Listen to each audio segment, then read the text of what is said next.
And we're live, and welcome everyone to another edition of Welcome to My Bubble. I have Rich, the History Revolution, with me. After Hello. a couple of snafus this morning, we finally we got made it. Yes, the chicken was spared, as it turned out. Actually, technically, Kung Po. Anyway, where did that come from? The chicken gets it. Oh, just me being silly. I have a, you're doing the whole Mel Brooks thing. I thought I'd add a bit of Monty Python spice to it. It all worked. I forgot that was my Monty Python. So we're going to talk about the history of the world, part 1, and the accuracy of it. I think we could start there.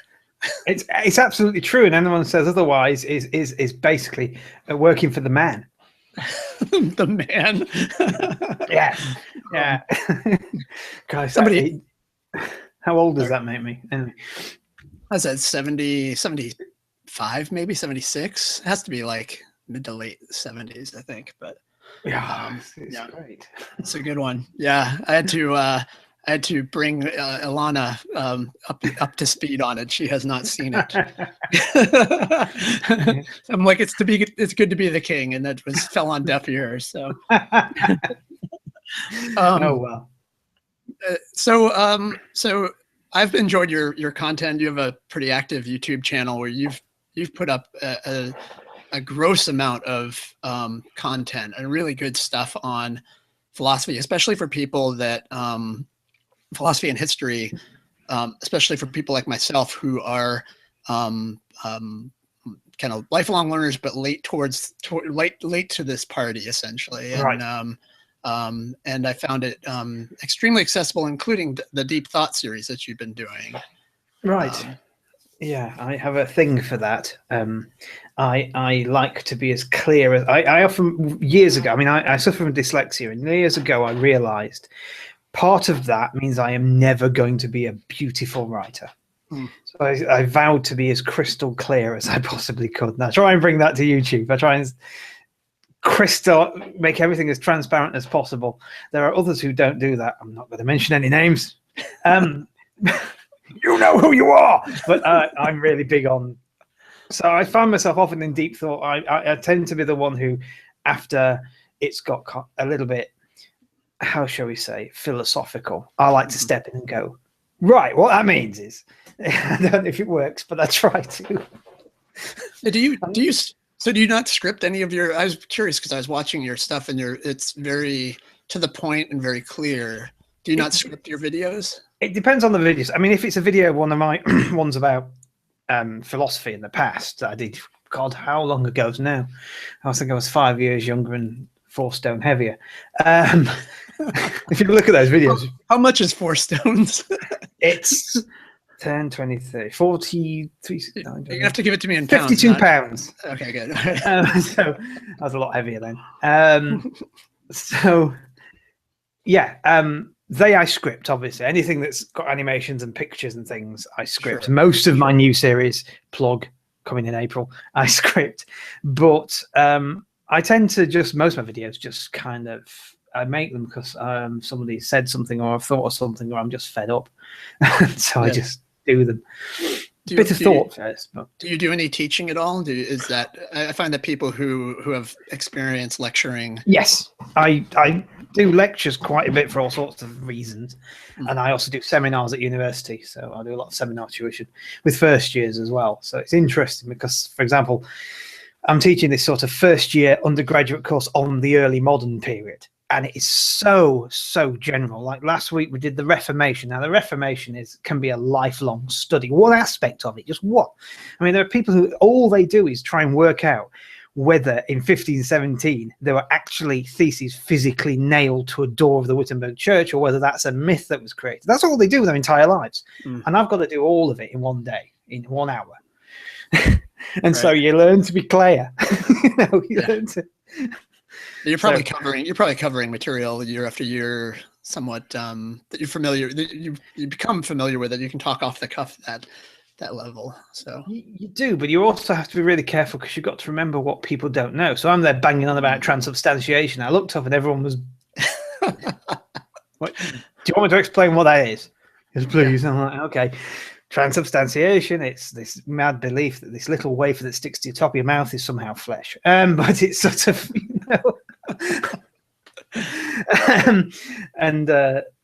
yeah, that's interesting as well. Just this method of, hang on, you've forgotten the sort of up top layer of this, and that's something I'm trying to do on YouTube as well. Get back to that top layer because it's good. Are you do you have your PhD, or are you pursuing it right now? I am in the stage where they are doing this weird, scary thing called "show us something you've written." What? You mean I've got to prove I've been doing something for the past 2.5 years? Shit. Do they take YouTube uploads or no? Well, I've actually got most of one chapter actually completely, utterly finished. That's where I am. And the others are designed. I've got all the details. I've just got to put words on the screen as it now is. So yeah, I'm in my last year and a bit, depending on the process.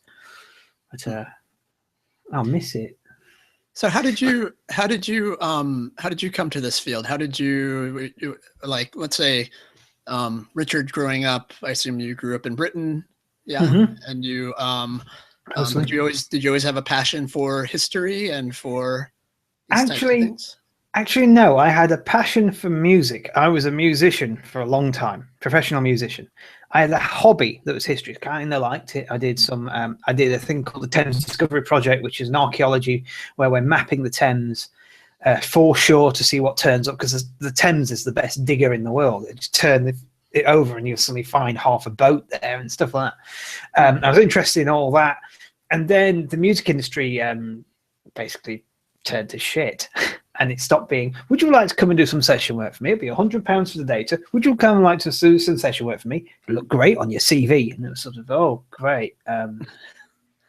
No. And so I thought, you know what? Why don't I make my hobby my job and my job my hobby, which is what I do now. So I went back to university, did the degree in history, went to Cambridge and did a master's in history, got offered some money to go to Queen Mary's to do a PhD in history, and that's how I got here. So you were kind of a late comer to it as well, then. You just took it a lot more seriously. I suppose so. So did you grow as you were growing up? Did you have this? In my show, I talk about theology a little bit, obviously, and people's kind of core beliefs. What was your kind of background? My background is an interesting one. I'll move this microphone because I keep getting away from it and disappearing from the sound. I can hear that. Right, my father, if he knew what humanism was, he would have been a secular humanist. As it was, he just didn't believe that rubbish. It's a load of rubbish, that rubbish. And that was it. He just thought it was nonsense. So we were brought up with this pretty much atheist. My mum was a very quiet, until recently lapsed Catholic. So just occasionally we would be sneaked off to have the weird wafers and in the case of our local Catholic church, the Ribena, because we couldn't have wine when we were too young. Ribena turns into the blood of Christ. Who knew? Certainly tastes like it. Versatile. They're very versatile. Yeah, with vitamin C. Fantastic. And so mostly I was brought up an atheist, but because of that, there was hints of Sunday school. I went to a Church of England junior school and had my first ever detention.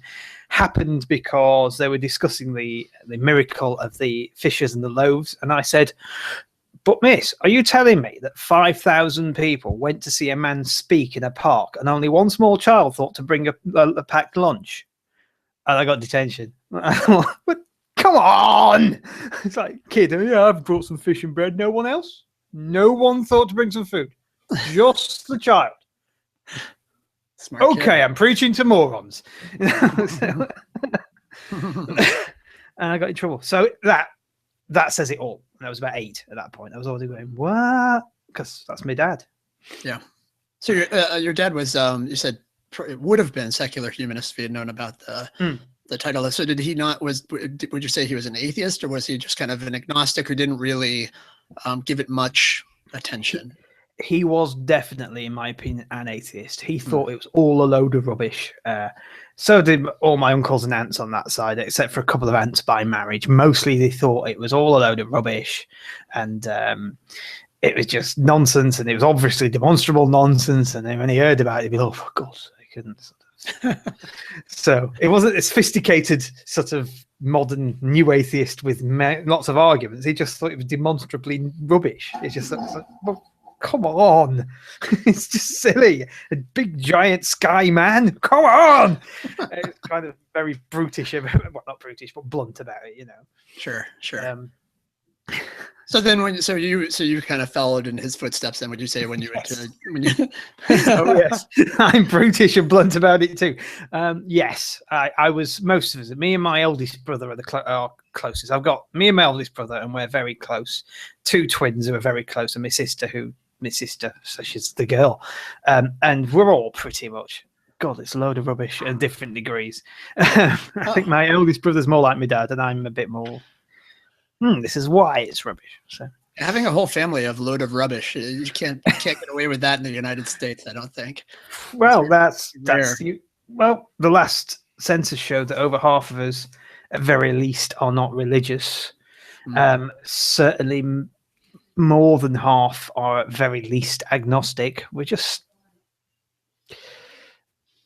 not. It's not like America. You kind of assume when you meet someone here, especially in academia, that they're going to be an atheist, and you're quite surprised. I've got a couple of colleagues I work with at uni who aren't, and fine, they're nice people, but I'm kind of surprised when I find that out. I'm like, what? You're at PhD level, or you're a doctor, and you're still okay? Compartmentalized, bump. Especially history, because our job is to look at sources and go, oh, that's a bit dodgy, and then they look at the gospel and go, yes. What? Really? Yeah, that would be a curious thing. It is also spring. Yeah, so I think one thing that that maybe this has to do a little bit with your history. I'm not sure where the revolution is in your history revolution name, but if I were to guess, I would say that the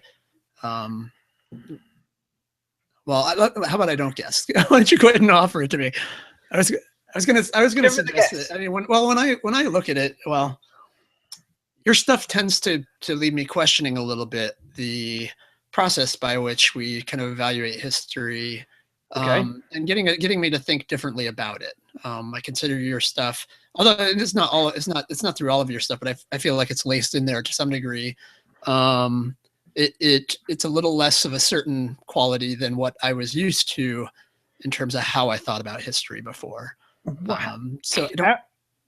How did you think about history before? Because that might help me explain. How I took general history before? Yeah. I think as a lot of people do. I think that there's a lot of naivety about I think you fail to consider that history is written by those who wrote it, right? There's a side that's missing there, obviously, and that it's much firmer. This gets into a little bit of what you're talking about in terms of you have a video on words and intent, and I think a lot of times the intent is lost. There's a lot of a modern framework that's placed upon or imposed upon writings or things that you're considering when evaluating history, and there's a lot of hard work involved in wrapping your head around the context and what the person might have meant, right? Right. Yes. Yeah. And that's something I think you don't get when you pick up a U.S. history book or a world history book in a U.S. classroom. You read it as something definitive. I think that's what the revolution is. The revolution to me is, even there are some people who I have a lot of respect and a lot of time for the, if you like, history communication that they do. And yet they still sort of present it as, this is the end article. We're not going to show you the working out. We're just going to show you the finished sum, if you like. This is it. This is what the history is. And I'm sort of, no, I'd like to show people what the working out is. I think the same way that science communication has been very good at saying, right, this is kind of how we've done it. Let's have a look. Let's show you the Higgs boson being found in the Large Hadron Collider. Let's show you, explain to you that there's mathematics behind it and how we came to that decision and that interpretation of the data to think this. I want to do that with history. I want to be able to say, right, this is why we think this. And at the same time, I want to be able to tell people burst some of the bubbles of the myth histories that are out there. Like I was saying before we go on, the Thunderfoot style, there was religion, and then big line, there was science, and science is the Jedi, and religion is the Sith, and no. I want to explain the fuzzy bit in the middle and the complicated bit that happened, in a bit more detail.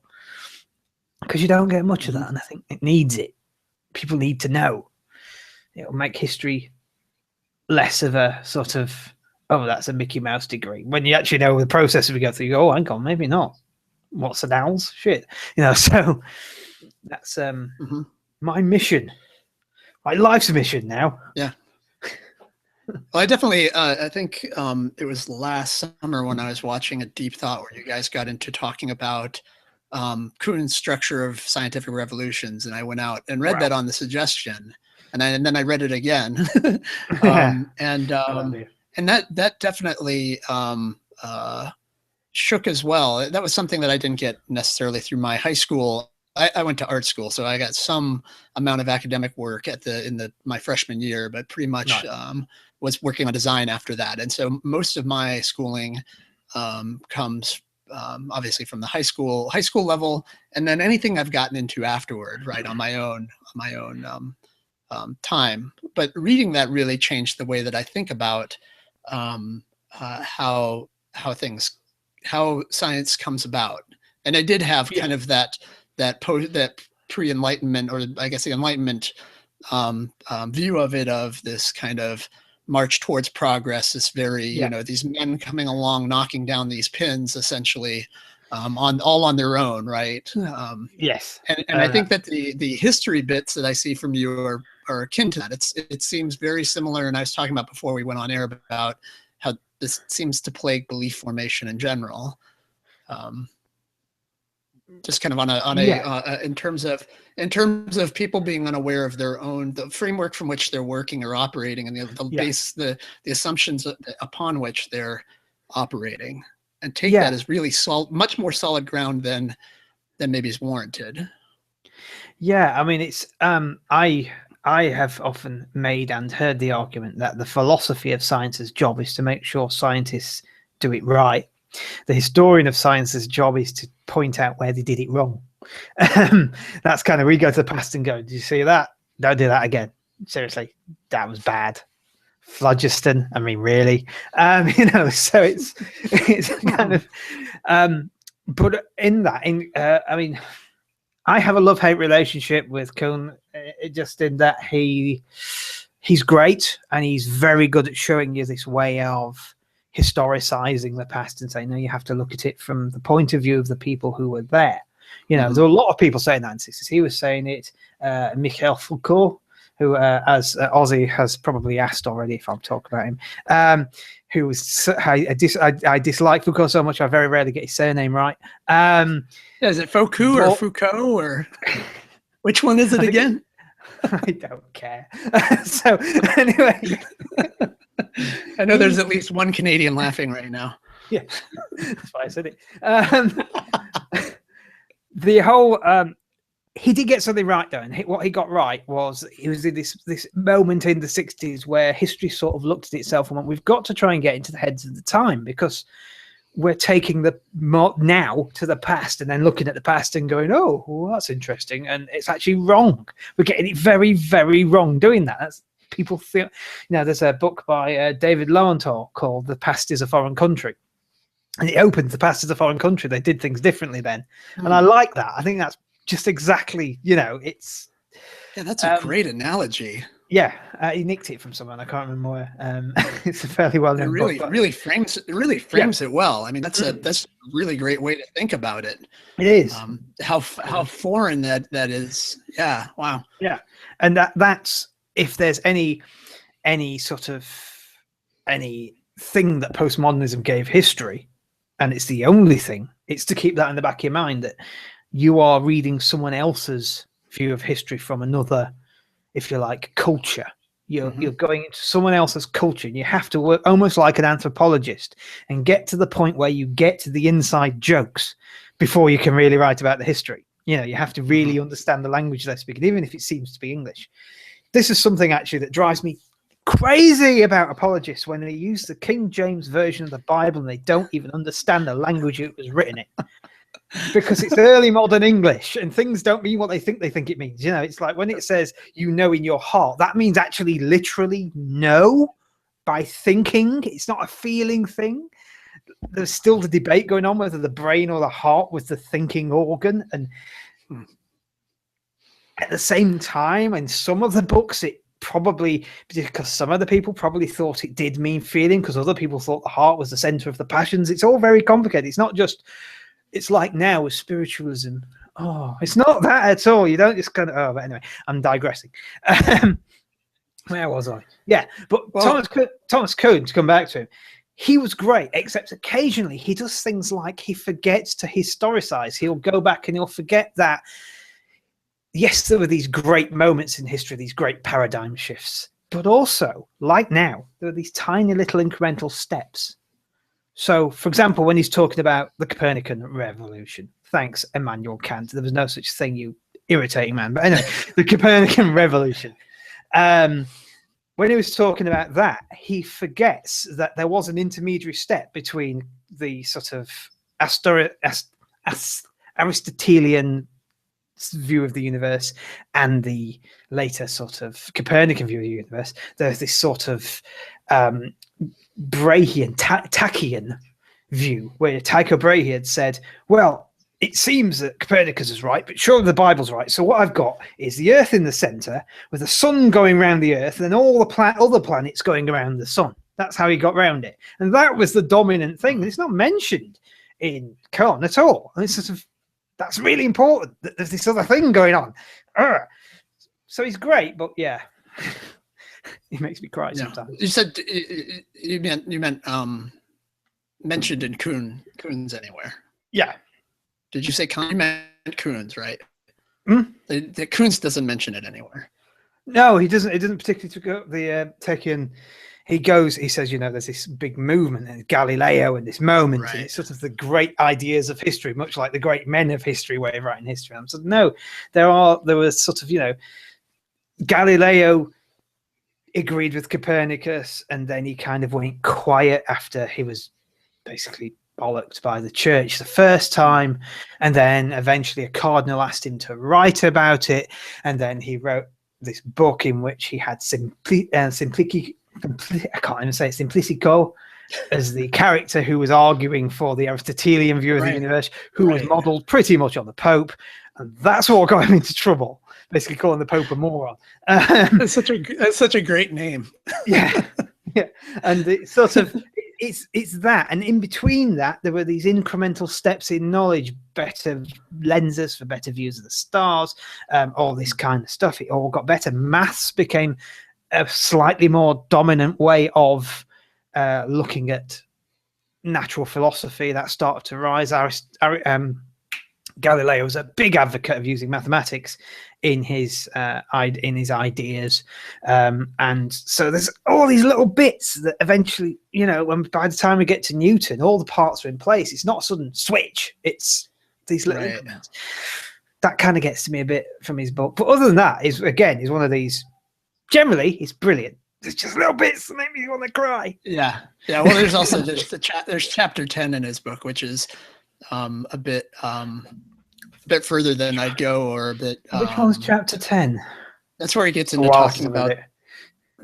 It's about it almost reads to me as that there's no. It's the relativism of rather than an objective reality, that that there is no objective reality, but he doesn't come out and say that, but it certainly gets a little muddy in there in terms of the implications of.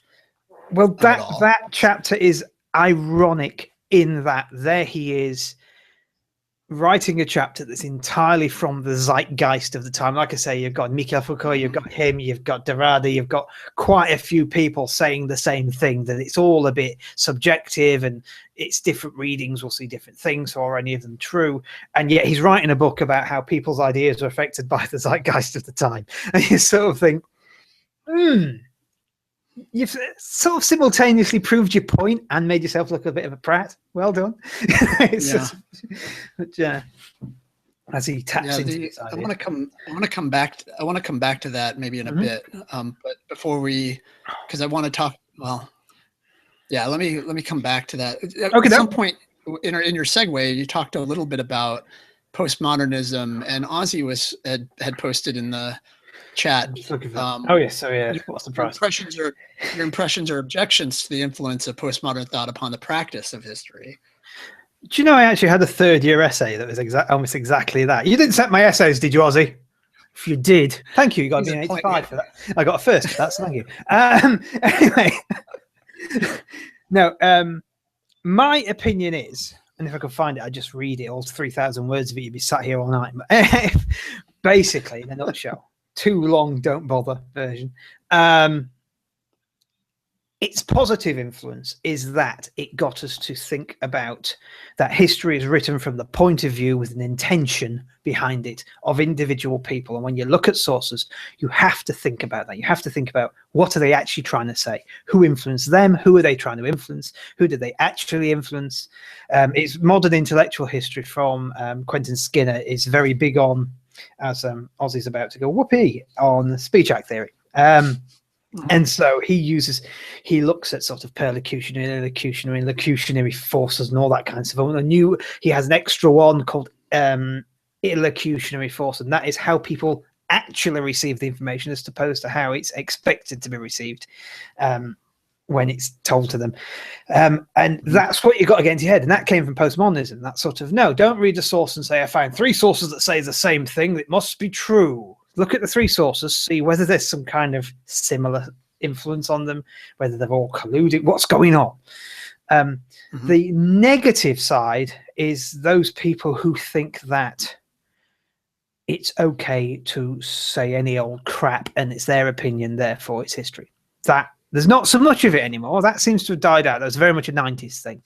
And people like, there's a guy in Nottingham, a professor whose name I can't remember. Not Clive Jenkins, it's something like that. But his career in history is basically writing books about how you can't do history because there are absent centers. Yeah. And it's like, crying out loud. I mean, really? And he's a professor. He's a professor of non-history, seemingly. That's where it drives me crazy because as a friend of mine who met him was having a conversation with me, he said, oh, how are you? And I said, and how's your wife? He said, oh, yeah, she's out shopping at the moment. He looked at me and went, I take it you assume she'll need money. I was like, oh, get in there. Bang. That's beautiful. Yeah. That would be crazy. I think that's part of people's concern about Kuhn's work, in that and there's an allergy right now online in the online community in terms of this leaving you in a state of not being able to say anything, right? Like in terms of I feel like that's a bit of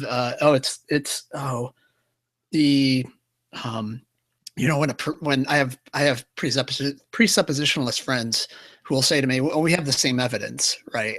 We all have the same evidence. We're just coming to different conclusions or whatever. That it leaves it a little bit like anything goes, and makes it really difficult to put down anything as well warranted or it. And I think that's why there's the allergy to it. That's why you have, I think, you talked about Thunderfoot. I think that's why you have those really strong views the other way. Yeah. To kind of privilege yourself to the high ground a little bit. Yeah. So it seems a little bit analogous to what you were saying just now about we can't do any history anymore. Yeah, I mean, in history we have these 2 sides. Well, on one side you've got Teeth Jenkins. Thank you very much, Till Emerald. Yes, that's the one. Not Emerald. I can't see. I haven't got my glasses on, but it's a screen over there somewhere. So yeah, you get the Keith Jenkins that says there's no history to be done. It's got absent centers, and we always bring ourselves to it. So we're only telling our own story through history. On the other hand, you've got people like Sir Geoffrey Elton, who, apart from being the uncle of Ben Elton, the co-creator of Blackadder, was also a really staunch empirical. And when I say empirical, I mean it's the sources and nothing else. We bring nothing but looking at the sources and seeing where they say the same thing, and that number of times they say the same thing. That's it. That's real history. We know because there's and he was really and these things happen like that, and they happen like that, and never bring in any other ideas or methodologies from anything other than the history. He was an interesting man. He also co-designed the history department at Cambridge University, known as Elton's Folly. Little aside, it's known as Elton's Folly partly because it has a disabled access ramp that ends at a flight of stairs. Mm. He was a strange man. You're flexing your Encyclopedia Brown muscles right now. Not really. I went there, and it's a known joke within the history department at Cambridge. It's like, the ramp and the stairs, that was Elton. What can I say? He was a strange man. He thought he was helping. Well, we can lift them up the last few, sort of.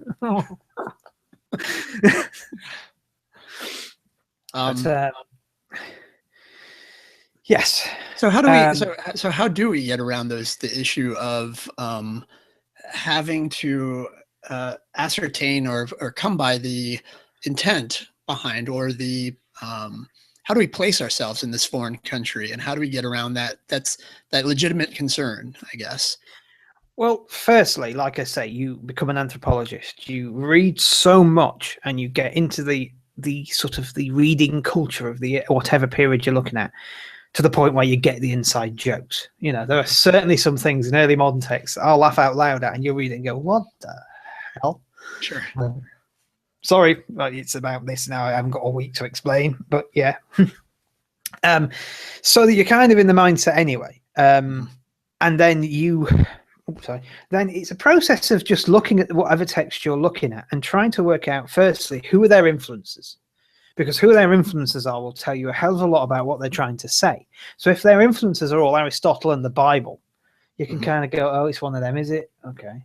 But if their influences are, say they're writing in 1624 and they keep mentioning Francis Bacon, this is a Novum Organum fanboy. This is a guy who's a really big fan of Bacon's writing and the Idols and all that kind of stuff, because it's so close to it and he's mentioning him so often, and he's probably therefore really anti-Aristotelianism, and it gives you an idea where they're coming from. When you know where they're coming from, you can start to work out where they're going and what they're trying to say next. And that's the next step. It's sort of, okay, so this is what you think. I mean, you do it now. If you find somebody who's written any sort of opinion piece in a newspaper, we automatically think, oh, so you're a Trump supporter, are you? You straight face. Not that Trump supporters can write, but sorry, Trump supporters. You'll also. Well, a lot of times what I'll do is I'll click on our author to see what else they've written, and get a little bit of a flavor of that as well, where they're coming from. Yeah, see what else they've written, what else they've been doing. There's a guy I'm looking at the moment. He's called Thomas Wright. He wrote a book called The Passions of the Mind in General, and it's often been seen, it's a book about the passions, and it's often been seen as, well, it's just a book about the passions. That's all he's wrote, and it's about manners, and it's about how to do rhetoric using the passions, and how to have the right manners, and how medically the passions are important, and all that. And I've kind of come along and gone, but this guy is a Catholic missionary in England, and everything else he ever wrote was put out by the secret Catholic press, and is all about how you ought to convert or you're going to hell. Everything is sort of pro-Catholic. Everything else he wrote, and even this book, The Passion of the Man, which I have right here, in fact. There you go. See, I'm doing it. Look, that book, he was published by Valentine Sims, and Valentine Sims was the guy who ran the secret Catholic press in London, supposedly Amsterdam, but in London. And so I'm sort of saying, no, if you read this book from that point of view, this book is teaching you how to use the passions to convert people. And when you suddenly realize that, the book makes sense. You're like, oh, I see. And you're reading about, there's this bit where he talks about a fire, and he's saying, how would you react when you saw a fire? If you sat there and said, that's interesting, it's rather warm, then you're a bit strange. You'd run out and go, please, I need water, I need hooks, I need people to help me, I need help. He said, that's how you should act. Like a preacher, go, hell, hell, fire, fire, God, the devil is coming for you. And I'm reading that now going, I see what you're doing there. So that kind of thing. That's kind of how you get to the intentions. Yeah, can't think what else to say. It seems like then conveying that to others though is incredibly difficult. I'm sure. I have a hard time. I can't imagine what it must be like for you to create content where you know that there's a whole backstory and there's a whole lot of context that you want to provide to get someone there. How do you convey that to, like, how do you take on that challenge, essentially, not just to create the content, but for people to be able to appreciate that view of history and not have such a flat view of it? I've been struggling with this for quite a while, which is why I haven't done a huge amount of pure history videos the way I want to. And the videos I'm doing in the future, what I've thought is, firstly, if I talk to people who do this and get them to explain themselves, kind of like you're doing to me, but I'm going to do it to some people who are medieval historians and people who are social historians and people who are medical historians and all this kind of stuff. Say, right, how'd you do it? Have a sort of a nice chat and try and keep it simple and jovial and fun. And then present the tools. So I'm going to have a section in each show where I take a source and talk about how you can analyze it and what you can get out of it. So there'll be a map, which will explain why the medieval people didn't think the world was flat despite their maps. Wink. I wonder who I'm aiming at. There's a painting on the seven sacraments, the Catholic seven sacraments, and I actually did this with my students, where you can take this painting and with one painting, just one thing, you can go, right, so we know from this painting that the people in it, there's women in it, which is interesting because you don't see women very often in paintings, so that suggests that women were part of the church. We know that this is important. We know that about what the painting actually shows. You can go through, look at the angels above each sacrament, how they get darker, and talk about how that's, how sin collects through life. When you're at death, you're dark and black, and that's sin. And then you can go into the painting and go, it's got the Virgin Mary on it. She's in blue. That blue is still bright, so it's almost certainly lapis lazuli blue. That means that blue came from a mountain in Afghanistan, which is the only place that has a crystal, which means we know there was trade routes from Afghanistan to this part of the world. And the other paintings, you can find out the trade routes for those. And so on and so on and so on and so on. You can unpick sources. I'm going to have a section on that. I'm going to look at something mad, some news. I'm going to look at something that's mad that's going on, and that kind of stuff, and just try and do what the hell is corpus linguistics? What the hell are the annals? All these kind of things. And rather than say, this is history, did you know in 1412, whatever, I'm just going to sort of give you the toolbox. Say, off you go in the series, hopefully. That's fascinating. I'm looking forward to that. Ozzy had asked another question. I guess this is a bit of a we're going to take a different path here, but he was asking about Luke-Acts, and that you hear a lot of I hear a lot of Christian apologists or Christians saying Luke-Acts is great history, that it's a historically reliable document. Okay. I have my own opinions about that. Go for it. A while ago, I was trying to think of a way of doing this series, and David Landon Cole, bless him, suggested that I do a series on the history of history. So the history of how history has been done throughout history, starting with, Thucydides. It will be Thucydides. The father of history was not the father. Thucydides was the father of history, all the way up to sort of modern ways of doing it. History has been done in many ways at many times in the past. And in first century Middle East, history was not done how it's done now. Until, in fact, the latter part of the Middle Ages, the early modern, history had an agenda. A great example of this is, what's his name? He's me and my phonetic recall again. He's one of the great writers of the Crusades, and he lived in Acre his whole life. He knew Acre, he knew its streets, he knew everything about it. He knew the really cheap food thing down the back alley. He knew the city. When he wrote about Acre, he wrote Plutarch's description of the city. Plutarch had never been there, because you structured your histories around expected tropes and ways of writing things and expectations and sort of histories, structures that were passed down to you from the past. Guibert de Nogent, another great Crusade writer, he wrote about the Crusades. He basically edited, there's something called the Gesta Francorum, which is the oldest known Crusade record. We think there might be one before that, but he wrote De Gesta Francorum. So Gesta Francorum means the deeds of the Franks or the French. De Gesta Francorum means the deeds of the French for God. So along comes a priest, puts God in there a lot more, and he corrected the Latin. But he also made the whole story parallel the Malachite story. So you see, you got to know that and see the parallels and see how the two fought, and you kind of, oh, I see. This is sort of, yeah. So my answer to that is they didn't write history like that back then. They didn't write, this is what happened.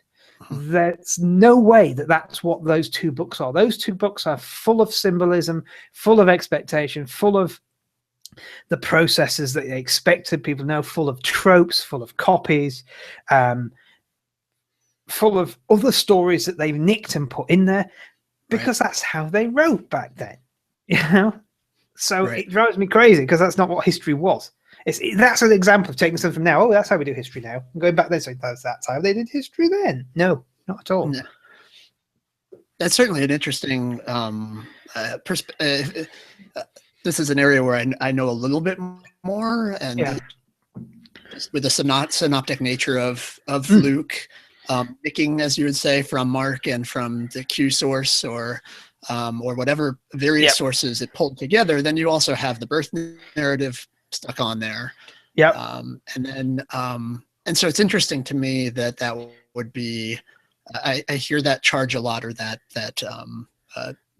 rolled out as a credential of it being a great history, but I don't know how you can take that position given what we find in the text. So no, and it's also there are examples of, I say, they take things from other places. The idea of a life story that begins in some amazing, miraculous way, that sometime in his childhood he does something way beyond his ability to show how brilliant he is, that he has some incredible conversion moment, and then goes and does amazing things, then reaches a sticky end. That goes back a lot further than the New Testament. You know, that story, you can find Greek myths that do that. This is a reoccurring set of stories, and it goes into hagiography, the saints' lives. Every saint lives that life. Every single one of them. Teresa, they're rewriting her life to be like that. Oh, she had a miraculous. But I was like, oh, for God's sake. I actually, it's a tragedy, because it's actually a much more interesting text when you can take it with all those things considered. I like, that's the people find it really interesting that I still spend. I mean, I arguably spend. Well, my daughter took my Bible with her to college, and I haven't gotten it back yet, but. I used to, within the last couple of years, I actually spent just as much time in the Bible as I did, and in other texts around it, studying that time in history, because I was fascinated by it and super interested in it. And those texts became much richer to me, understanding some of the theories behind how they came about, or noticing things that I couldn't have noticed before when comparing the Gospels together. Understanding the themes that they were building, right? That there were different themes for each one, and that they derived from different places, and that when you come in with this need to see it a certain way, or you just simply come with none of that perspective, you butcher it entirely. It becomes something entirely different. And again, coming back to classical intellectual history, when it comes to the book of Acts in particular, what was the author trying to do? Why does that text even exist? What is going on here? I mean, it's not St. Paul. Have you had that St. Paul wrote Acts? Because I'm kind of...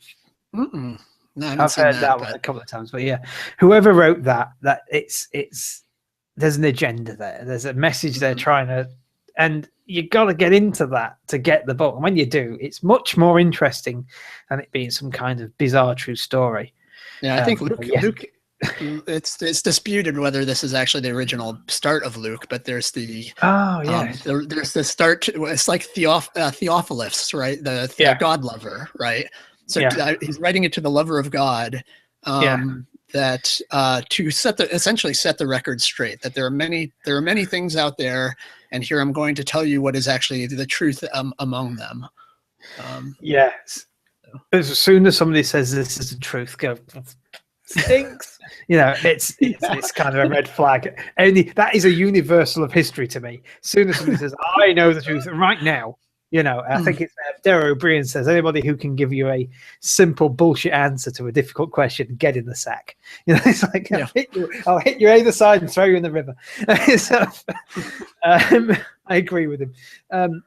There is, I think there's one of the books that's maybe it's Second Peter or one of the pastoral, where it actually says in it that that this can be, it might be even the passage that says that all Scripture is God breathed, or there's one that essentially backs itself out, and it backs itself up, and you see that out actually a lot in forgeries around that time. Probably in forgeries up and down history. Is the first thing you're going to do is go, this right here. This is the one. This is the real one. Honest. The true and most accurate telling version of. That's something you get in the early modern print culture quite a lot. The true and most accurate version of the story of. And, of course it is. Yeah, mate.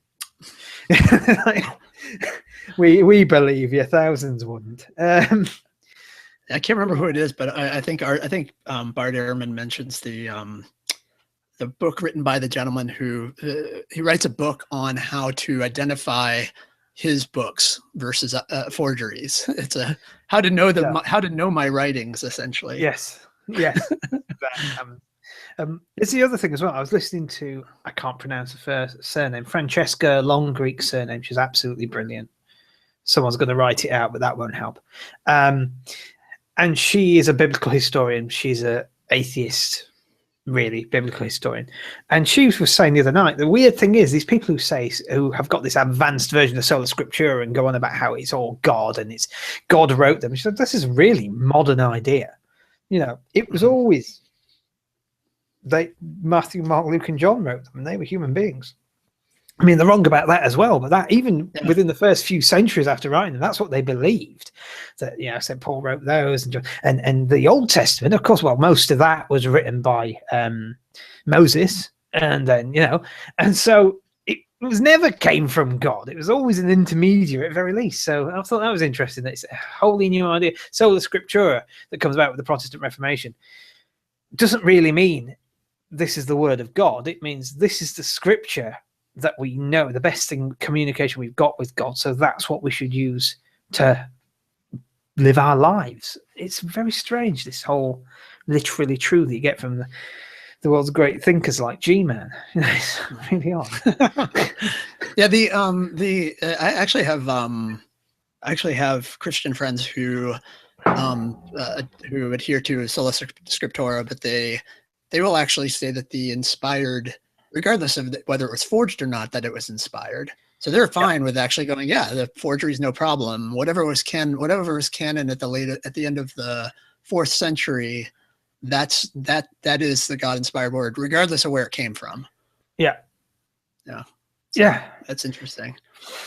It's very unusual. So do you find a lot of those issues? I assume you find those issues throughout history and other fields as well.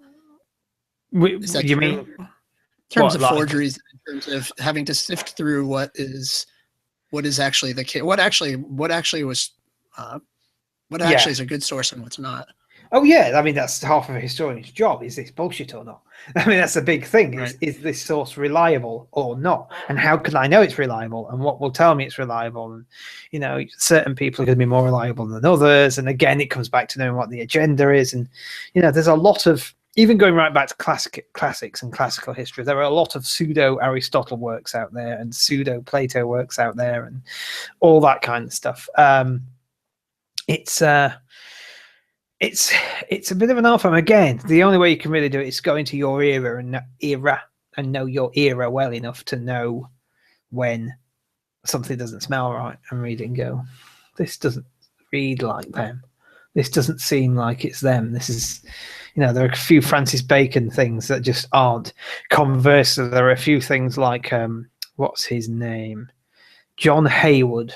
John Haywood was a writer in the middle of the 17th century, and he wrote books that were basically rip-offs of Francis Bacon's work with a few characters changed here and there. It was so close, it was unreal. And you get that as well. You read them and go, hang on a second, this guy's it's that. He's just written New Atlantis again, but given it an ending and changed everyone into alchemists. What on earth? So yeah, that's a hell of a lot of bullshit detecting goes on. You've gone quiet. Oh shoot, I'm muted. I'm like, Yeah. wait, what's going on? I heard the ding. So earlier I was talking about Kuhn's work and about and that was Popper was prior to Kuhn's took a very different totally different look at it. Usually they're juxtaposed a bit. Yeah. In terms of their takes on it. And I'd say recently I've had a lot of probably the last several months I've had occasion to think about pragmatic theories of truth and weighing, considering them. And when I stumbled upon Popper and Kuhn's, that seems like that's there are elements to that are playing out at a larger level regarding science. Right. That are some of my own curiosities regarding the nature of truth and what can be said. And we touched on this a little bit. Yeah. How much is there, say, like between some of the pragmatists or some of the like even in terms of philosophy, you had Bertrand Russell and you had G. E. Moore, and then later on you had Wittgenstein, and some who were battling back on kind of the evidentialists or the what is it? You had G. E. Moore and Bertrand Russell dealing with idealism. Yeah. And skepticism. How much of those? It feels like there's overlap in terms of the different disciplines, in terms of the issues that were going on and were being talked about. Yeah, I mean there was. In the era of your Wittgensteins and Russells, in history, we had for a long time been doing what was known as Rankian history, which is Leopold von Ranke, who was a German who very much took history and made it what a lot of people now think of history as this very empirical model that's almost a science, and it's a scientific process.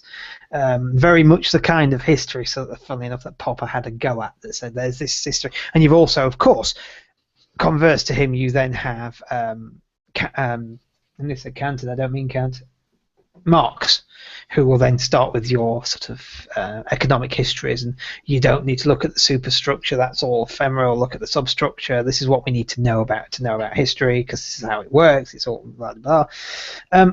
By the time you get to the Wittgenstein thing, you've got this group of French people called the Annales, and they are writing history, and they are trying to do something in the middle. They are trying to take on board this idea that there's a certain level of it's difficult to know things for sure, and what their way around it is we need to trace back origins for historical ideas.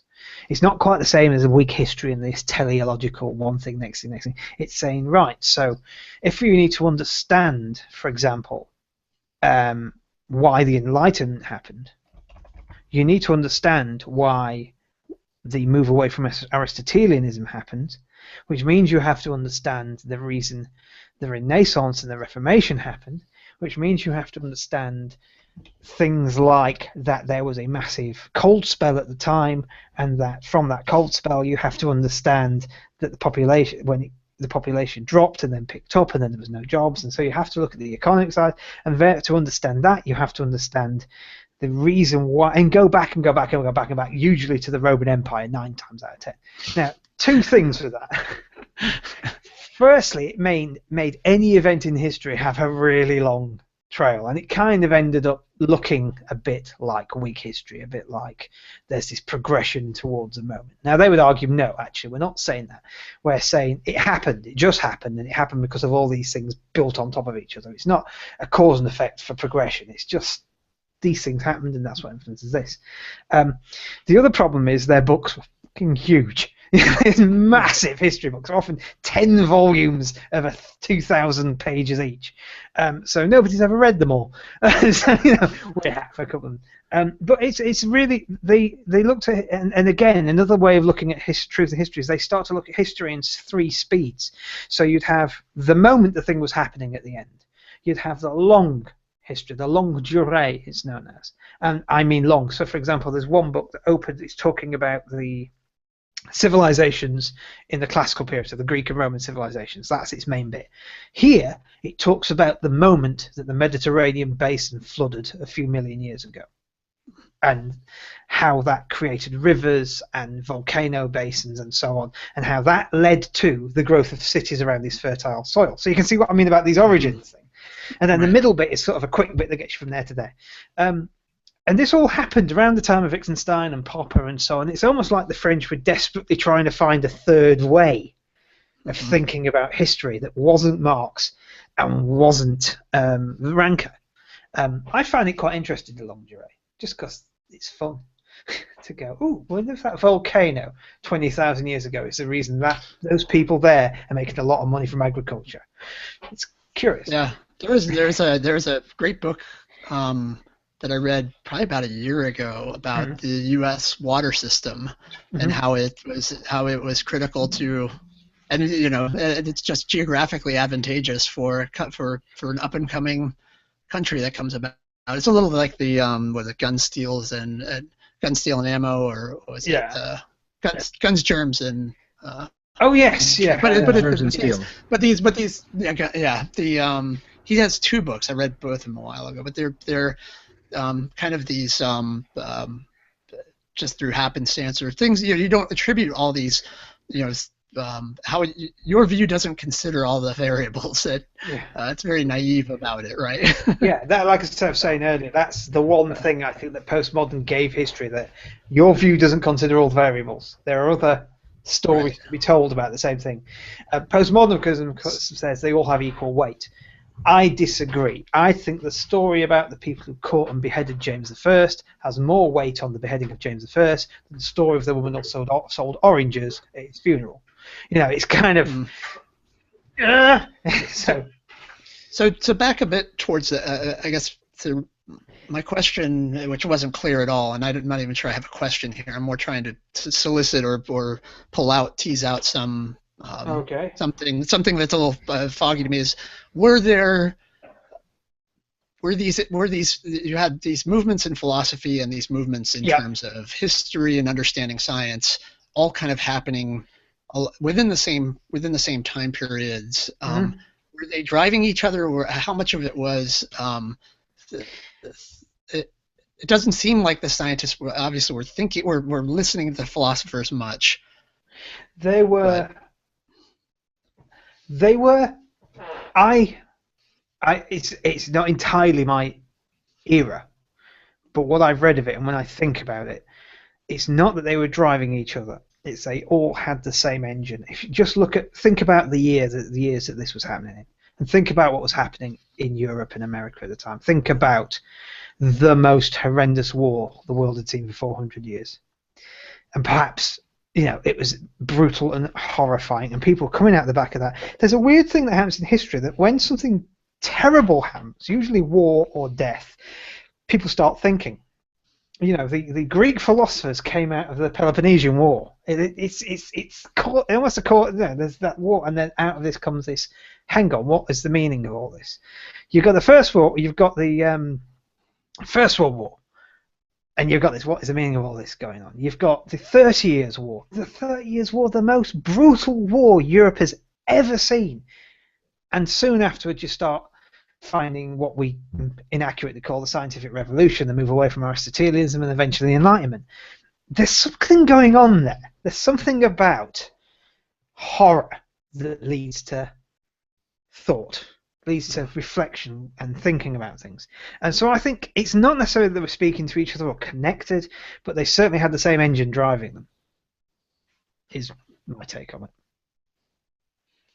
Hey, Ozzy, and hey, Kevin. You guys can chime in if you Hi. find occasion. Hello. Hello. Actually, well, I had two questions. What's your name? Rich? I'm sorry. Rich. Will do. Nice to meet you. I had a question earlier. You were talking about, it's really fascinating, the idea that throughout the ages, history has been recorded in different ways, and we can't take our modern ways of like reading history as we can't kind of template that on earlier points. And I find that actually really fascinating. Is there a book or an article you can reference me to that would be really good in talking about that? Hang on. Give me one moment. I'll do some research. There is a couple, but I need to be reminded of exactly who did them. There's actually, I think there's a really good podcast, actually, if you want to kick back, have a beer and a listen. Let me see if I can find it. It's a Radio 4, I don't know if you'll be able to get it. Here we go. I'll stick it in the chat. If you can't get it, I apologise. Let me find the chat. Where's my chat gone? So try that. Have a beer, stick some headphones on, listen back. This is a couple of very, very good historians talking about the history of history.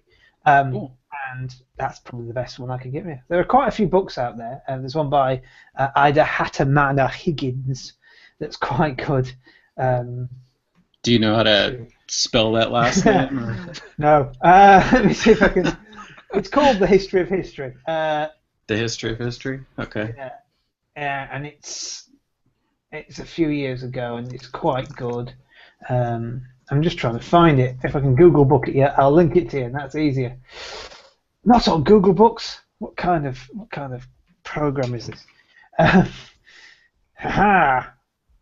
There we go. Gotcha. This one's not bad either. It's something that there are journals on it that just do the history of history. Good. There you go. Excellent. So yeah, knock yourself out. Yeah. Well, the only other question I had, and I don't think you guys covered it. I came in 10 minutes into the program, but I'm curious as to what your take is on Howard Zinn and his very different approach to recording, United States history specifically. Howard Zinn.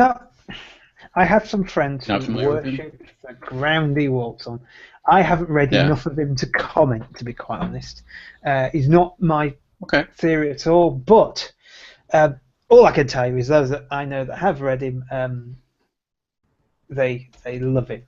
They find him a very interesting way of looking at things. Even if they don't agree with him, they like that they shine a different light on things that they maybe have taken for granted. So that's good, but I haven't read enough of him to comment. Gotcha. Okay, thank you. I have a question that touches on that, actually. There's this expression, history from below, which I know you're going to be familiar with, and I'm curious what you feel about that. And maybe you could say a little bit about what history from below is, and before expounding on your views about it. Yeah, history from below is, in its essence, in its purest form, trying to do history which isn't about the great men and the women worthies. It's to do the history of the people. They're the real people that really lived, that worked at the farms, the peasants, the Vandals, all these people, the villagers, the villains, whoever. It's trying to find out who these people are and trying to give them a history. In modern history, quite often oral history is used. It's actually quite interesting because I can make a political point using history from below and oral history, but I'll leave it for now. It'll come in my show. But it is very, in that purest form, I think it's great. I think it's a very important type of history, that we understand the history of people as well as the history of these incredible, great people that we think history is shaped by. It's kind of hijacked by Marxist history quite a lot, and they try and say that these people do everything because of great economic forces. And again, quite often you have this economic version of great man history, sort of great economic moments history, where look at this economic thing happened, there's a collapse, and so all the people, most of them didn't, most of them could still grow their carrots and feed their children. You know, they still had turnips for the pot. They didn't notice that gold had gone up in price. They really didn't. It didn't have that huge an effect on them. You know, maybe their lord came along with the new flashy plough and said, "I'm going to give you one of these, and you're going to have to do the land a bit quicker." And they went, "Oh, so you're going to have a bit more of our land then because we can do it quicker?" Yes. So we're going to get some downtime, yes. Maybe that affects them occasionally. But it has been kind of hijacked by this Marxist element. Marxist history is a bit like postmodern history to me in that it is giving you something to think about, but actually people who immerse themselves in it completely totally miss the power of ideas. They totally miss the power of people to do things and the knock-on effects the superstructure can have on a substructure. And that drives me mad. But, yeah, I find that infuriating. I am going to make my political point. I'm amongst friends.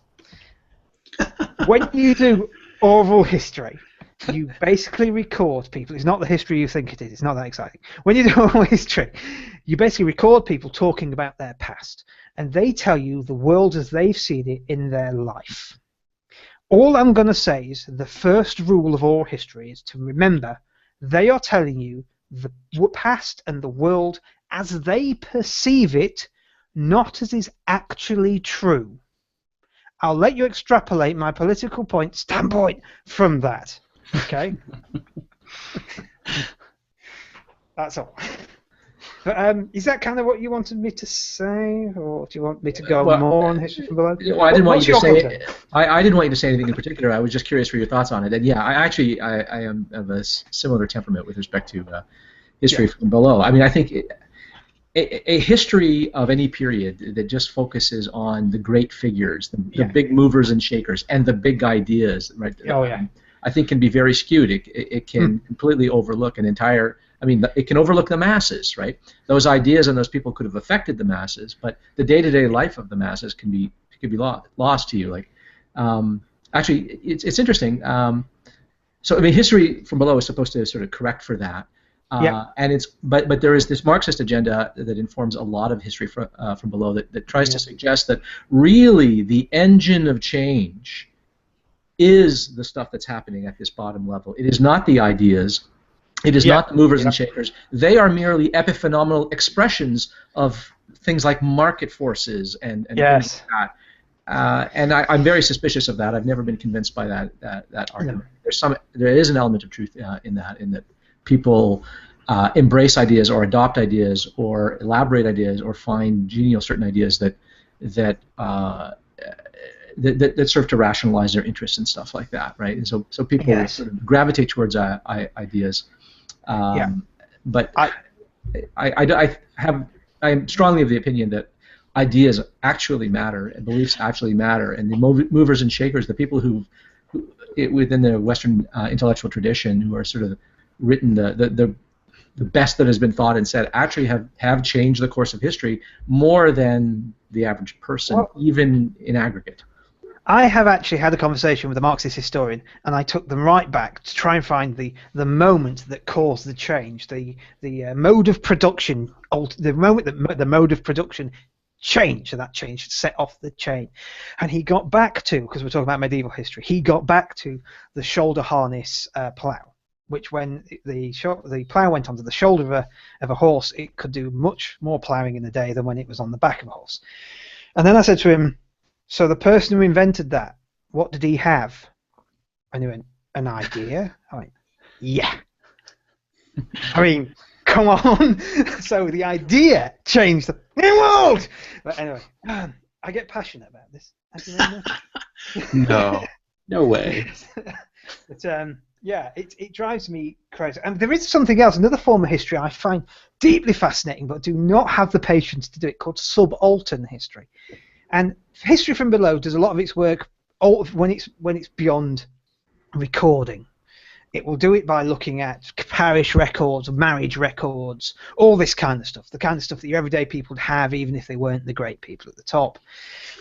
But subaltern tries to find people who don't even have that, people who just have disappeared from history And they'll do that by finding the odd mention of them. There's some great work done in India where they'll look at some documents and they'll find mentions of the untouchables that clean the toilets and little hints here and there about how they lived, and little hints in another document about, yes, I saw one of those filthy people he was carrying or whatever it is, and go, oh, so they had those, they had some, and they'll build these histories that take years and so much patience, because you'll read 1,000 documents and get one sentence about these people, and you have to piece it together. I find that really interesting, because that's below. That's sort of lowest classes. There's somebody at the moment I know doing something on witchcraft in the 16th century, and those elements of witchcraft that were just killed and there was no documentation, and they're trying to find, you know, the ones that missed the court system.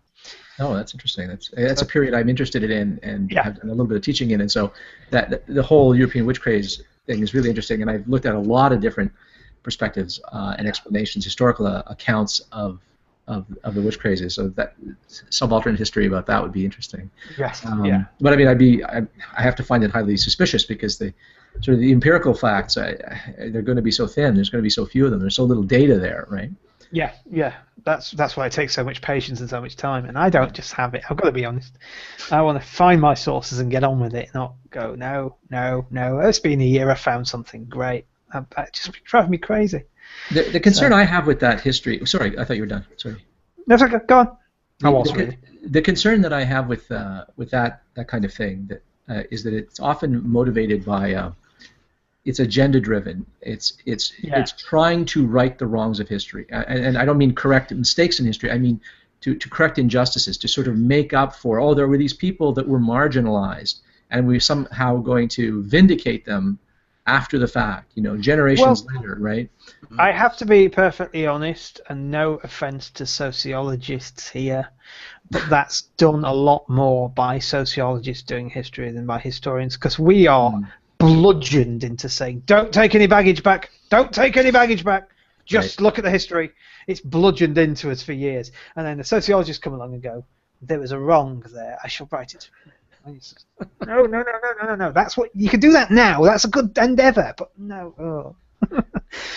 Past was a foreign country. It's interesting you should say that it's not historians who do that, because that sorts well with my own experience. Because when I was an undergraduate, I went through a liberal arts program, and a liberal arts program is one of those great books programs where you start with the Bible and the Epic of Gilgamesh, and you read as much of the Western intellectual tradition as you can in 3 or 4 years, and that tends to be a history of the big movers and shakers. And a lot of people say, well, wait a minute, why are we reading John Stuart Mill's On the Subjection of Women? Why aren't we not reading Mary Wollstonecraft, The Vindication of the Rights of Women, or something like that? Yeah. Why are we reading Aristotle? Why are we not reading Sappho, or something like that? And there's this tendency to sort of, let's get the dead white European males out of the curriculum and replace them with these marginalized figures, right? Yeah. But as I see that is a kind of fictive history. What you're trying to do is rewrite what actually happened, who was in fact influential. And if you think it's wrong that these figures were influential, you don't want to deny that they were influential. If this is how we got here, this is how we got here, even if you think there were injustices done along the way. And the people who are always agitating for this kind of curriculum reform, let's get Darwin out of there and plunk someone else in. Let's get John Stuart Mill out of there and let's put someone else in there. At every stage in the curriculum. The people who were agitating for this were never from the history department. They were from women's studies, they were from political science, they were from philosophy departments, a lot of them were from English departments. Literary critical theory was sort of, seemed to inform a lot of this, the impetus for this.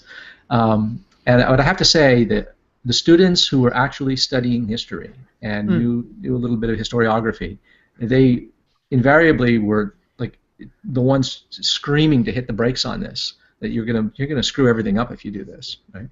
Yeah. It's not history. That is, it kind of has its place. If you want to look at, there is within history. If you want to do history of women and try and uncover some women, Wollstonecraft's great. Her work is very important, but nobody bought a book, and she died a ruined woman. Really? After she died, that's when things got interesting, and she starts to make a difference, and people start.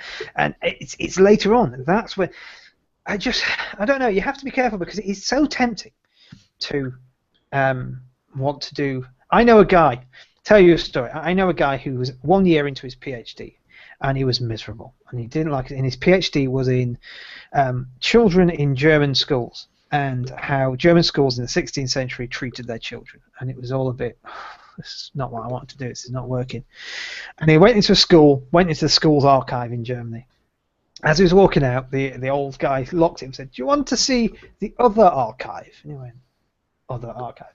Opened it, and there was a 1540 schoolmaster, his whole life in there, a painting of him, his diaries, things he'd written. And it turned out this guy was a totally shit academic. I mean, just terrible, but had delusions of grandeur. And so that's what his PhD became about. It became about these terrible people in history who were just crap, who tried to be great academics. There is a role for it, and he did it because he said it was just fascinating and fun. He wouldn't change all history for it. These people, nobody knew who they were until he walked into a dusty room and went, "Blimey, look at all this." But that's its own thing. If you actually want to look at, you've got to look at textual transmission. You've got to look at those texts that appeared in other texts. I was talking about Thomas Wright earlier. The reason Thomas Wright is quite important, just a little bit, is because he published his book in 1604, and Shakespeare's post-1604 plays started to talk about the passions in people, almost as if they lifted them from Thomas Wright. Turns out that within Shakespeare's collection of works was the passions of the mind in general by Thomas Wright. So this has kind of got a textual transmission that's relevant to the modern world, because this was his, "Oh, I want to make such and such get angry. How do I do that? Oh, cool, right." You know, it seems to be what happened, which is great. It's important. There are people we've missed. But yeah, you're right. When you just want to do it for political reasons, no, that's not history. That's ahistorical. That's trying to rewrite things. I find it very hard to explain to people that the past, you know, the recent past, that's a hard one. When something happened 40 years ago and you've got to explain to them, no, that's just how people were then. This is how they did things. This is not, you can't judge it. And they go, "Well, I can, because I think if things were wrong and then they were wrong, they've always been wrong." And these moral relativists suddenly become very sort of forthright in what morals are right and wrong and things. Yeah. Along the lines of what you were just saying was that should, in terms of Shakespeare, that things like that should make us very sober, very cautious about what we're how much we place, how much confidence we place into these things. And it's a little bit like when thinking about the history of science, where it ends up being this very clear narrative, right? Like there's boom, bada boom, bada boom, bada boom, and it ends up picking up this very clean. And I think that's where we're going back again to a little bit of what we were talking about before in terms of current within the atheist community online, a very strong definitive quality to what the things they say. It's a little bit comes from that perception that things just kind of laid out nice and clearly, and we have this very methodical, and that there isn't all this messiness, right? I actually think that's one of the reasons the proponents of the so-called hard sciences will have a go at the history and social science. Do you know, I was going to say, I'm not entirely sure what history is, because it depends where you live, just as an aside. In Britain, it's a humanity. As far as I can tell, in America, it's a social science, and in France, it's a science. It's very strange, but yeah, they'll look at things because it's messy, because there is no atom. You know, you can't find the atom of the Battle of Trafalgar. It's a messy affair. You can't find the atom that led to the Civil War. It's a preposterous, the English Civil War, or the American Civil War, or any Civil War. It's preposterous, the reason these things happen. I mean, you can be very simple and say, "Oh, the American Civil War because of slavery," but did it? You know, let's look at, you know, the English Civil War. Oh, that happened because the King dissolved Parliament. Well, not really. There's a lot more to it than that. There's, you know. You don't go and try and kill somebody ordained by God over nothing. It was kind of a big deal. So it's more complicated simply than I'm not going to let you sit anymore. And I think they come to it and they'll sit and they go, "Oh, right, it's a load of nonsense then," because they want to see an atom. It's kind of how it's not anybody's fault. A physicist is trained to look for the equation that explains it. Mhm. And when there is that's not possible, it's a bit like, oh, well, that's wrong. I don't like that. I'm not gonna, that must be nonsense then.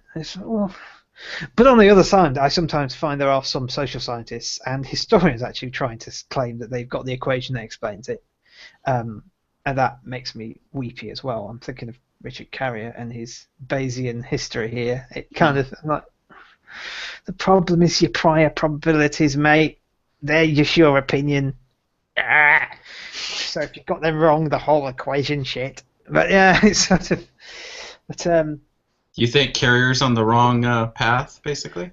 yes, I think the problem is some of the claims you'll make. A Bayesian analysis is basically crapping crap out, and the in bit comes back down to good old-fashioned history and deciding which bits of sources are credible or not.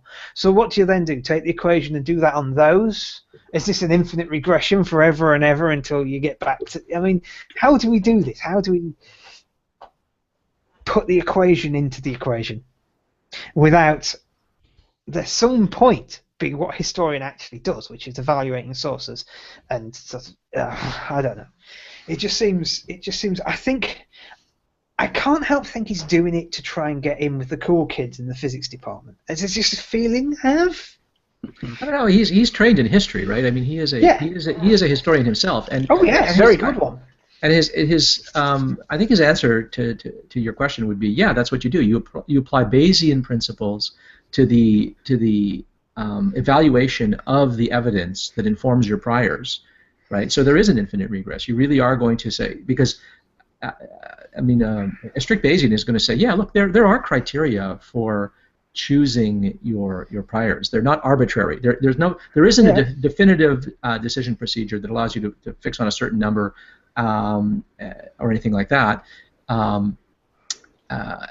But there are going to be criteria. They're going to be consistent with Bayesian principles again, for what is good evidence from which you will begin, right? And that does set off an infinite regress, but I think he would be comfortable with that.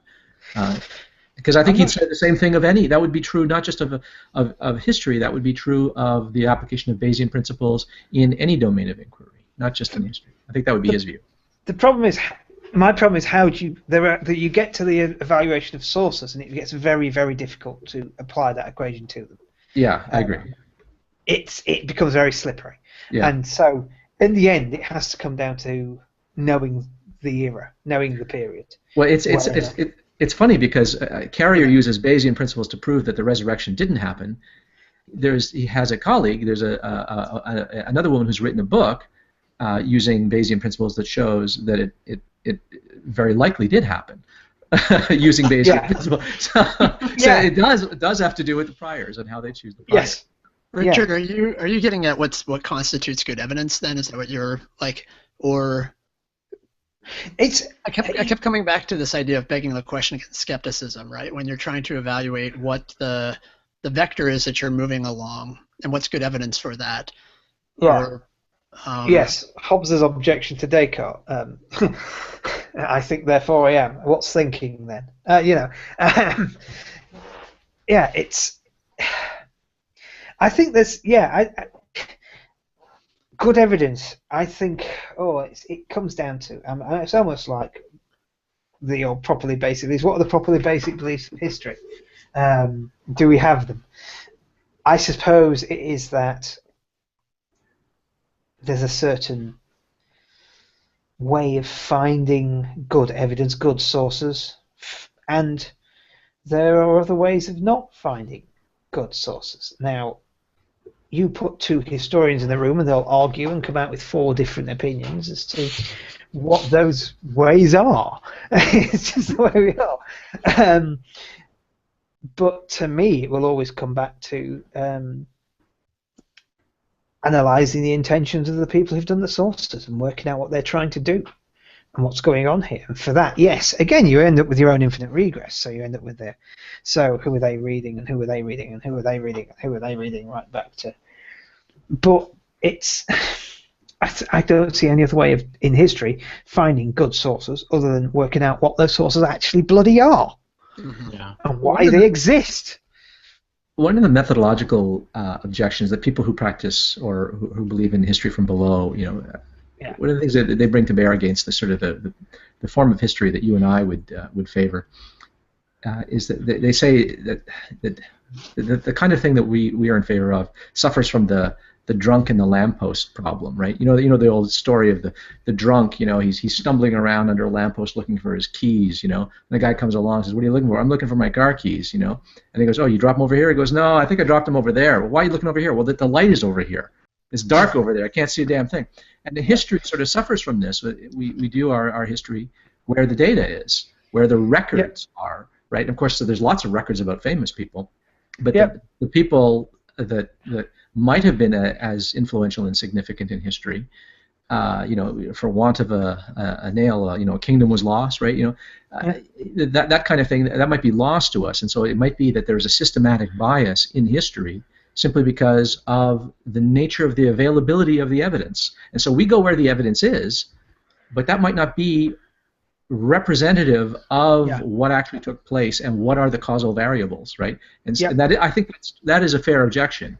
I don't know that History from Below has any actual solutions to that, but I think it does recognize a genuine problem, right? Yeah, I mean, this is where your subaltern historians would say, yeah, but you still look for people who have birth records and are part of the system in some way. So even you are skewed by where there's a light. There is still, it might not be as bright as these people who publish books, but there's still some light there. There's still, a little bit in the corner glinting away at your records. We're trying to walk in the darkness here, and we're basically dipping into the light to see when they talk about the darkness. I think obviously it comes actually down to the rather depressing and long argument as to what history is, as opposed to what the past is. Now, I've discussed this with people before, and the idea that the past is what happened and the history is our record of what happened, and you must never assume they're the same thing because they might not be. And if you keep that in mind, History from Below has a role to play in that it's trying to fill out areas of that record of what's happened that aren't quite as prominent, aren't quite as easy. There's another phrase I knew somebody knew. I have a friend at Cambridge University, used to be the head of history there. It's called John Morrell, and he's absolute monster. He's one of those guys who's got 60,000 books in his collection. If you pick up a page and say sentence 3, he'll tell you what it is. What's page? It's page 27, sentence 5. It says this. And oh my god! But he often describes people who use theories in history, because you do get historians who say, I'm going to use actor network theory to analyse X, Y, and Z. He calls that using history using a history with a magnet. So you wave your magnet over the sources and only pick up the bits you want it to pick up. And he says so often people do that, and about 3 years into their PhD they'll go, there's a load of iron filings all there. It's an awfully big pile. And they'll go back to the iron filings and go, oh, shit. So the number of times you've seen that happen. He's really anti-theory, any theory at all. I said, so your theory is theoryless theory? He said, yes, yeah, I know I still have my own theoretical framework, but still, basically. And I think that's part of it, that there is the possibility to go into history with a magnet and look for what you're looking for and pick up what you're looking for.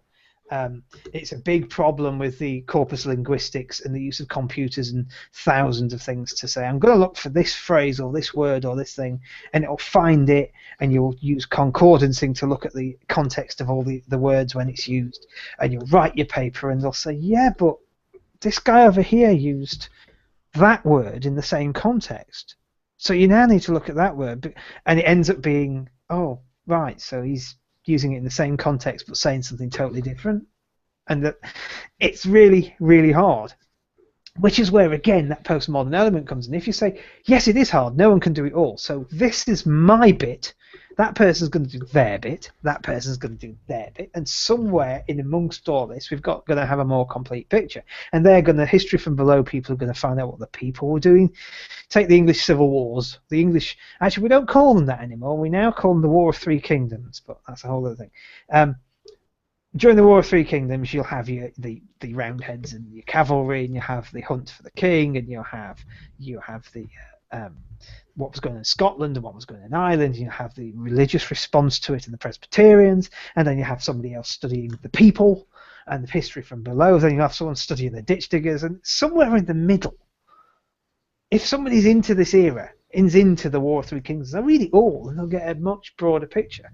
What the postmodernists get wrong is assuming that each one negates the other, or all of them have equal validity, because I don't think, if you're talking about the War of Three Kingdoms, like I was saying earlier, that the guy who made the roads in London and was out of a job, so let's tell his life isn't interesting, is quite as directly relevant as the soldiers that caught Charles I to the story. And that comes back to whether narrative history is the way to go, or whether narrative... I could go on forever, this is very complicated stuff, but, you know, narrative history is... Some people don't like narrative histories, because narrative histories is a bit like storytelling, and we're not storytellers, we're historians, and I'm like, we are storytellers, otherwise we're boring bastards, let's tell some stories. And it's kind of, you know, it's... yeah, anyway... Yeah, I think there are stories, and then there are stories. Yes. And historians, I think, are in the business of telling stories. Yeah, I think the reason presumably accurate ones that are reflective of what took place. And that's the goal. It's the ideal, anyway. Yes. Yeah. Yeah. Sorry, that reminded you hit something there that reminded me of you talked about that when you were talking about the past and history, and not mistaking the two. That we may and that suggests that we may not know the past, right? Like, if we don't have access to the past, then we may not have the history of the past, right?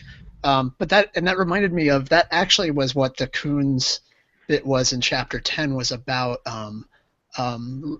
what constitutes reality, and that when people didn't, what is it? That when people believed that things were a certain way, that was the reality of it. That's where it got really kind of bizarre. But. Well, actually, yes and no. Again, he was writing in the zeitgeist of his time. I've said also together that said the great irony of that chapter. But at the same time, to take one of the great works about demonology and witchcraft in the 16th and 17th centuries, a book called Thinking with Demons, and what it does is it explains to you what a world is like where demons are real, witches are real, the end of the world is coming. There is, without a shadow of doubt, a vengeful God and Satan, and this is as real to them as atoms and nuclear fission and all that is to us. The idea that the other stars or another sun is as real to us as their idea that there's a demon who's going to try and trick them and take them to hell. And that, when you look at it like that, yes, people thought in a different way. People believe different things, and from it, it comes to, again, being an anthropologist and getting into the culture, which is how we do it now. Now, the guys in the 60s, they went a little too far. Drugs were cheap, you know. But that's about mushrooms. Yes, mushrooms, Mr. Kuhn. Yes, please. But they had a point. Get yourself into the heads of the people at the time. I have a little question going back to storytelling. Yep.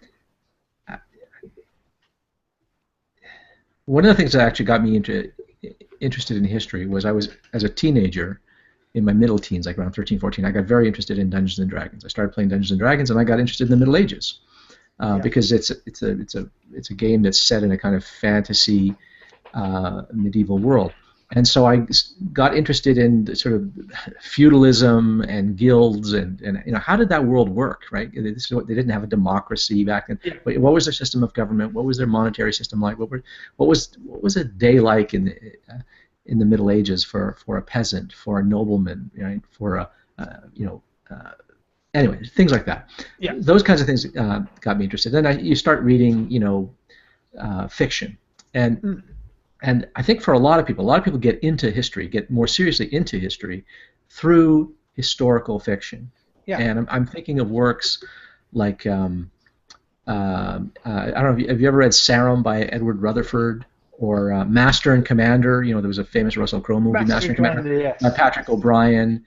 And there's a whole series of books about Rome by Colleen McCullough called the First Man in Rome series, or the Masters of Rome, or something like that. Yeah. Those books, I think, are actually very interesting. Now, I mean, I'm not a historian, and I'm not a specialist in any of these eras or anything like that. But when I read these books, I am transported. I get lost in this world, and I become very, very curious about what it was actually like. And I trust that these people have done some due diligence, that they have read a lot of sources on this, and that they're not just making crap up, that they are, in fact, trying to they're concatenating. They're just throwing together a bunch of facts that they've read to tell a story that could have happened, right? Yeah.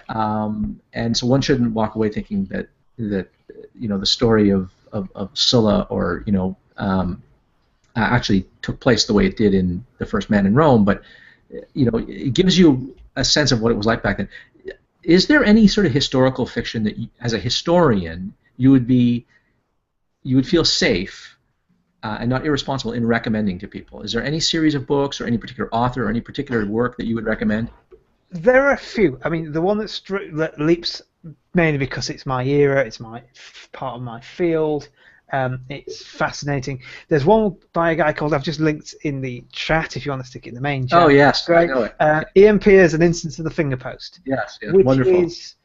It's one of those books that somebody who knows a lot about the 17th century and knows a lot about medical history, you're reading through it, waiting for him to screw up, and you get to the end and go, "Oh, that was great, Dick. That's exactly right. Brilliant. I felt like I was there." And he's a very good historian as well.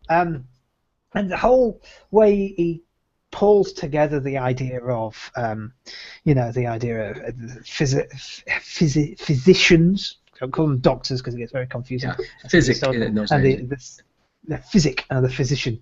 The whole idea of the state of the natural philosophy, and the interplay between these people, and the way that they were part of a burgeoning culture of criticism and of letters and all sorts of things. It's just brilliant. It even does it in a way that I don't think any historian has quite done. With it being fictional, you can kind of get that. You can kind of step back into it and go, well, actually, yeah, I can see how this worked there. It destroys this idea that everybody was in a little box on their own, not speaking to each other, that people seem to think. They seem to think that, they'll go back to somebody like anybody. The Enlightenment is a classic one. So many people I know seem to think that David Hume was sat in a little box writing, and he didn't know anybody else, never left his house. It's kind of the perception. But this guy knew Voltaire, and bloody Rousseau stayed in his house. It was dreadful. And he went to France. He went to France. No one could understand him because he spoke French with a really strong Edinburgh accent. And I think that book taps into that, and I really like that. It's just a great book, so I'd recommend that one highly. An Instance of the Finger Post. Yeah, so that's excellent. Yeah, go and get that. It doesn't tap into Hume. It didn't go that late, but it taps into sort of. It's earlier than that, but yeah. Yeah. And how everyone from a spy master to one of the greatest philosophers of all time might have some kind of link. They will have known each other in a much smaller London and things like that. Well, as a different taking this conversation at a different angle, I'm curious. With your peers in your field, Richard, how open are people that you've experienced? How open are they to new ideas, like even radically new ideas? I mean, do people tend in your field to be very, very cautious about new information, or do they go, "Wow, this sounds really interesting," kind of jump on board? I've said it again. I said it earlier. I'll say it again. There's an old joke that it depends where you are. So 2 jokes. The first joke that I've said before is if you put 2 historians in the room, you'll get 3 opinions come out. Yeah. And the other one is about Cambridge University. I love Cambridge to death, but this is absolutely true. How many Cambridge dons does it take to change a light bulb? What do you mean change? So that's kind of okay. Yeah. So it's and Cambridge is actually quite. It's got some new blood and it's really exciting now. But for a long time, there were the dawns of the days of Geoffrey Alton. There was one way to do history, and that was bloody it. But it's it depends who you speak to. I mean, one of the exciting fields in history right now is digital humanities, which is using computers to do incredible analysis on documents that you could never do before, in the speed you can do them, and coming up with visualizations and coming up with visual maps and plotting data on maps from the time, so you can see how ideas spread or thought spread or action spread or whatever. All sorts, and these new ideas, methodological ideas, are within the new career researchers. They're spreading like wildfire. People love them. If somebody comes up with a paper, it's interesting because it depends how well that paper is written. But it's much harder in history to replicate. It's harder to go, I'm going to replicate that paper. It happens sometimes. There have been some papers published in history that people have gone, oh, I'm not sure about that. And they've gone through the bibliography and gone to exactly the same sources and exactly the same place and gone, oh, hang on a minute. In fact, I did it as part of my literature review. But I'll not go into that because that's secret for now. But no, it's not really. There's a book called Purity and Danger by Mary Douglas, and it's cited quite often, and there's a few papers actually talk about how she's describing the process of disgust and how people reject things through disgust. Now, I read the book, and at no point does she use the word disgust, and then I read her writing about the book, and she talks about fear and terror and how transgressing these boundaries would terrify people. And I thought to myself, I'm going to get one of those papers. I'm going to go through it bit by bit. And they basically constructed an argument based upon rather loving a pet theory far too much. And it happens, there will be. But yeah, ideas at the moment, and amongst you career, they're coming through really quickly. You tend to get fads as well. This is something. Yeah. It happens in most disciplines. There's a fad for something. There's a fad for world history recently. Then after that, there's a fad that I'm part of for the history of emotions. I was there before it was cool. I'll just have you know that. I was there before it was cool. That's just what a musician would say, Yeah, I was doing it before then, Yeah. And then there was a fad for. At the moment, there's a fad for digital humanities. It's true. I remember when world histories, there was a guy I know who likes world history, said, have you learnt any languages yet? Because world historians are bizarre language monsters. There's one guy I met, and I was talking to him about, how do you learn languages? And they said, well, it gets easier after the 7th. And so, fine. There's the woman who was in charge at Queen Mary's Mirror. She's absolutely brilliant. She's one of these women that if somebody says to her, I'd like you to read my paper, but I've written it in Dutch, she'll go, I've written it in whatever. She'll go, give me a fortnight, I'll learn the language and I'll read it for you. She's incredible. But they came up to me, this world historian, said, have you been learning languages? This is really cool. And I knew that digital humanities was becoming a big thing. And he said, do you know any languages? And I said, do you know how to code? And he looked at me and went, you need to learn to code. Digital humanities, it's a thing. And he's recently come up to me and said, I'm learning to code, Rich. I know one language you don't. But yeah, there's fads. And those are easier after the 7th. But they're easier after the 1st. Once you kind of knock one off, it's like, oh, that again. That's like very similar. Yeah. Although my eldest brother can do microcode, which, if you don't know what that is, that's getting a lens, getting some very small tweezers and moving the chip itself about. Which is terrifying stuff. He learnt to program back in the 80s when you had to be double R to do it. So C++ nonsense there. I'm gonna Java easy. There we go. New so. Any more? Yeah, I had a question actually. A quick one. Who is your favorite living philosopher on any historian on any philosopher? Yeah, sorry. Yeah. My favorite living historian is actually quite easy, and it's not just because he's my boss. It's Quentin Skinner. Quentin Skinner, a man you should love because he brought speech act theory into historical practice. Yeah. But yeah, I think his stuff is outstanding and only gets better the more it goes on. And particularly, one thing that makes him great is on more than one occasion, he's written a paper where he said, what I've done before is crap. It's wrong. There's a problem with my methodology. So here is how I can put it right.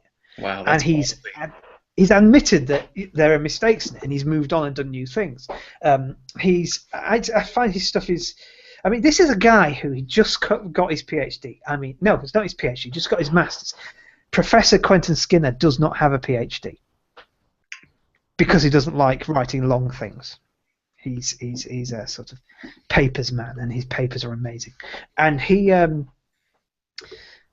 think he does anyway. And he just come out of his master's, and he wrote a paper and basically taught everybody in the history of ideas at the time, everybody who worked in the field, to pieces. And all these people angrily read his paper and went, well, fair enough, yeah, you're right. Like, this guy was 23 years old, for crying out loud. Yeah, he's brilliant. His talks are fantastic. He's also a very nice guy. Quentin Skinner, all the way. He's practically a philosopher. Yeah, I should have just left it with philosopher. I mean. Yes, yeah. His philosophy is. I mean, he has done some philosophy papers on speech act theory that are very good, as well. When he's been sort of, but yeah, he's fantastic. Did speech act theory come out of language game or some of the mid to early 1900s? Theories that were going around? It comes out of the Oxford School.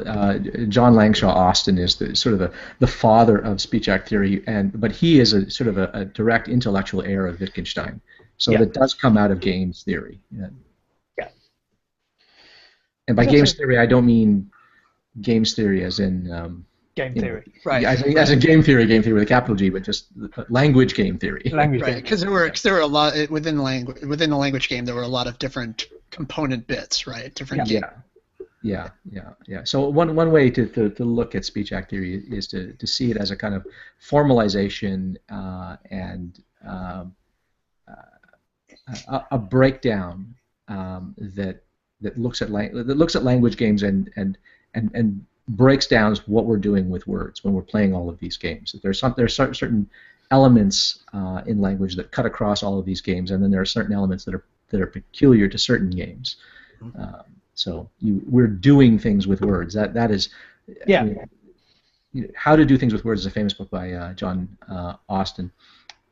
But that is very much what Wittgenstein was talking about. We are doing something. Language is a behavior.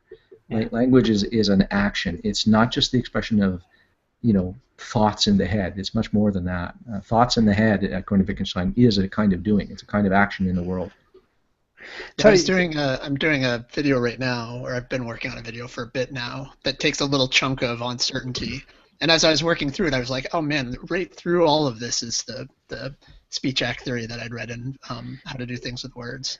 So John Austin's an interesting thing. I often wonder what it'd be like if he was around in the modern university system, where in England we have something called the REF, the Reference Education Framework, and every 6 years we're asked to show how many things we've written, how many public papers we've given, how many papers have been published, and what books we've done. And they go to him every 6 years and go, so what have you done? He'd go, not much, just kind of done some talks. And he'd be kicked out of the university. Different era, He sat at home writing amazing stuff and then go and talk about it. That's how he did it. He didn't publish much, really. The book is itself a talk, a series of talks. Oh, what a bygone era! Now we've actually got the show that we're earning our money, bastards. So I have two questions, and one's from the chat. One question was, what does Richard think about the History Channel? Yeah, I saw that. Oh, before the internet, you're going to die. No, what do I think about the History Channel?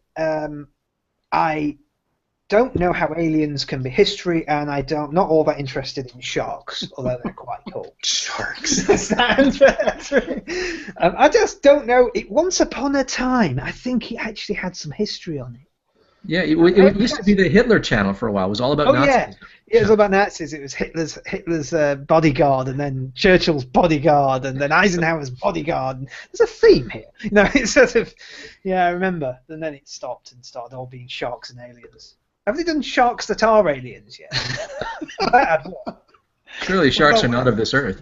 So what about before it was about sharks and aliens? And I guess it was then the Hitler channel, but what about for popular media that brings some focus to history, but maybe isn't as thorough as you might want? There is some. I mean, I'm spoiled. I'm in the UK, and in the UK we have some really good. We've got this habit now of actually asking historians to write programs about history. I know this is a really bizarre, mad idea, and actually present them as well. And so, there's a historian at my university, Amanda Vickery, Professor Amanda Vickery. She's absolutely brilliant. She does gender history. She does it well. It's not sort of it's really good. It tells a history. She does, for instance, she did a thing on the anniversary of the suffragettes. And the death of the person who threw themselves in front of the horse. She did the sort of the long history of women's campaigning that went right back to sort of the 14th century, 15th century, and it was really interesting. And we have a lot of that. So I'm kind of not seeing a terrible history program in a while. What has been really bad? Anything by Niall Ferguson, because he's a anything that comes out of America is bad. Got it. I've not seen much though. You maybe do the same thing. I don't know. Do you? Or do you just sharks and aliens? Sharks and aliens. Yeah, they're quite bad. I suspect the any of the Creation Institute and so on put out some history programs. That'll be curious. I don't know. Zeitgeist was pretty terrible, I'll tell you that, if that's counted as a history program. That had me swearing a lot. I'm like, what are you doing? You're setting the atheist cause back by 20 years, you fools. No, I can't think of anything really terrible, but like I say, that's possibly because this fad, this thing for making history documentaries with historians we have in this country, so it's all pretty good. Actually, it's not bad, but there used to be something, I don't know if you've heard of it, called Time Team in the UK, and it was a show. Oh yes. Yeah, it's I love that brilliant. show. Tony Robinson, who used to be Baldrick in Blackadder, is the presenter, and they have archaeologists will go in and they've got 3 days to do some archaeology, and sometimes they find nothing and it's hilarious. Sometimes they've made some amazing finds of changed history and changed. They found a circuit, a horse racing course somewhere, and we weren't supposed to have one in Britain, but they found one, a Roman one, and so on. And they also found an old monastery on an island near Scotland that wasn't supposed to be there. And they think they even found the saint buried there. That was amazing. But an archaeologist will tell you there are two ways of doing archaeology. The way that most archaeologists do it, which is they find the site, then they record it in great detail, take the finds away, almost like a forensic, almost like finding a murder scene. You take the evidence away, and you're very careful, and then you build up a story away from the site, and you go and you to the archives. And there's another one called post-procedural archaeology. And that is you throw every idea you've got constantly while you're still digging. And archaeologists get annoyed with Time Team because it's the latter. It's kind of the minority way of doing it. But the reason for that is the other version would make terrible television.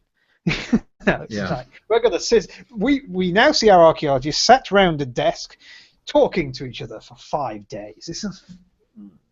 So I love that show. We get that here in Canada, and on TV Ontario. And for those who don't know what it is, I mean, they'll go out into some farm field or some little old lady's garden in a town, and for whatever reason, they think that there might be something interesting there, and they'll do soundings beforehand. They'll look at the topography and stuff like that, and they'll look up whatever records there are, and they'll speculate on what they expect that they will find, and they'll start digging. Sometimes, as Rich says, they find nothing. Sometimes they find something. It's not at all what they expect to find. But then, as Rich said, they start to speculate. What will we find next? What does it mean? If the wall is this thick and this long, what period is it from? What does that signify about what the use of the structure was and the way of life and stuff like that? And then it doesn't matter what they find in the end. You learn a ton about what was going on in that period because they're just theorizing out loud about what it was like and what they're likely to find. Even when they find nothing, you come away like, wow, I got a history lesson. Yeah, it also contains my favourite ever line to an archaeologist, which was when, right at the end of the show, Tony Robinson said, "So what do you think the building is?" And the archaeologist said, "We think it was for ritual purposes." And Tony Robinson said, "So you don't know then?" Yeah, pretty much. Yes, finally, somebody said it. You don't know what it is, it was for ritual purposes. Beautiful. That's good. So I had two. I actually have another thing that popped up. So I have two totally different things that I wanted to just mention before we end here. I've run into I'm trying to put together put together material that presents the case. So when you look at Christianity, and you look at the early church, there was a church in Jerusalem sometime, 40, 50 AD to 70, right around the time of the destruction of the temple, and James the Just dies, and the church in Jerusalem falls apart, and so you have this vacuum then of the whatever that was. We have no clue what it was. We have very few pieces as to what that church was like, right? And you get from the writings of Paul that there were differences between the two, right? There were contentious issues, and he had very little to do with that tradition. And then you have in the second century, third century, you have a destruction and a removal of any contrary traditions that were out there, and you have this idea of the proto-Orthodox kind of becoming the dominant strain. How do you the problem that I have with Carrier's work is it's focusing on I see a lot of it focusing on the historicity of Jesus, but there's not a lot of movement that I've seen on the trying to expose the gap in history that was lost there by these removals of counters. And how do you is there any hope for dealing with that, or especially in regards to religion? Religion's such a tough topic. It's something that people have especially with when you have inerrant scripture being what is the perception, getting to a point where you're talking about the historicity of it, or what was the case at that point, talking about the past. Do you have any thoughts on any of that? I think big gaps like that are difficult. There's not much you can do when you don't have the records. I mean, we'd love the library ought to know what was in the Library of Alexandria, right? We'd love that. We'd love to actually have something actually written for other people to read by Aristotle, but we don't. We have lecture notes. So you got to kind of when you got a gap, you're gonna go I think you've sometimes just got to suck it up and cry. And the problem is, people will get other writings that may re-reference that gap and then read whatever they want to read into them if they're not careful. And that's where it gets really dangerous, really hard to work out.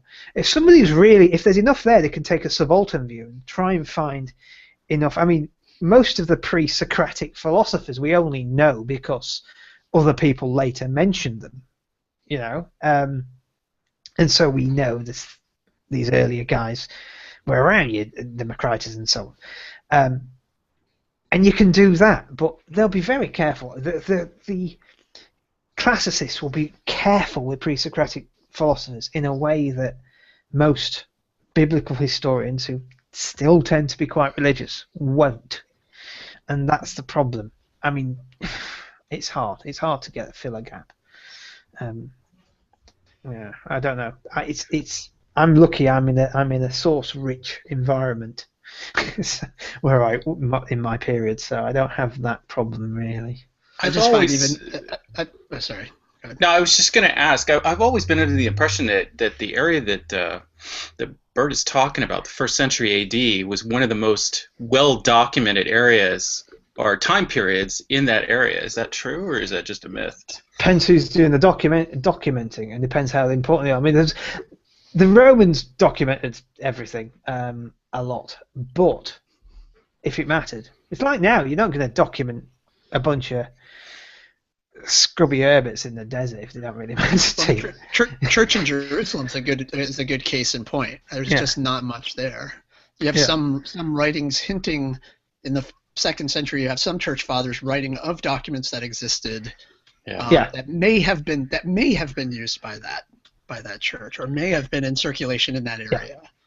And and so it's hard to do that. I'm just going to say very quickly, looking at the comments, before the internet put the Enlightenment began with the French Revolution.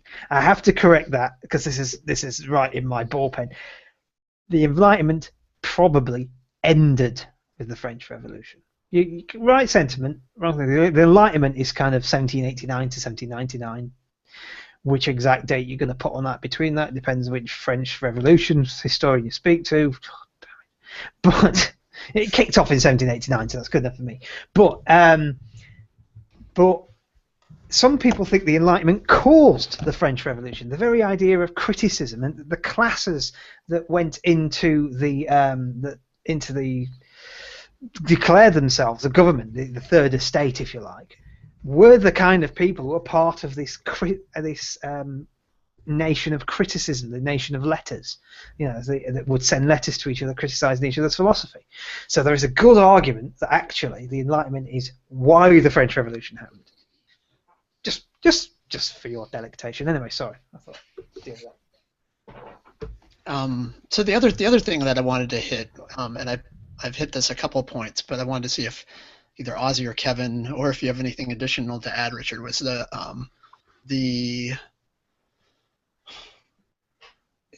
in regards to the scientific fact, and I was thinking about in particular, I was thinking about my hangout a while ago with Aaron Voluntarius, where I think when Shanna came in and started talking,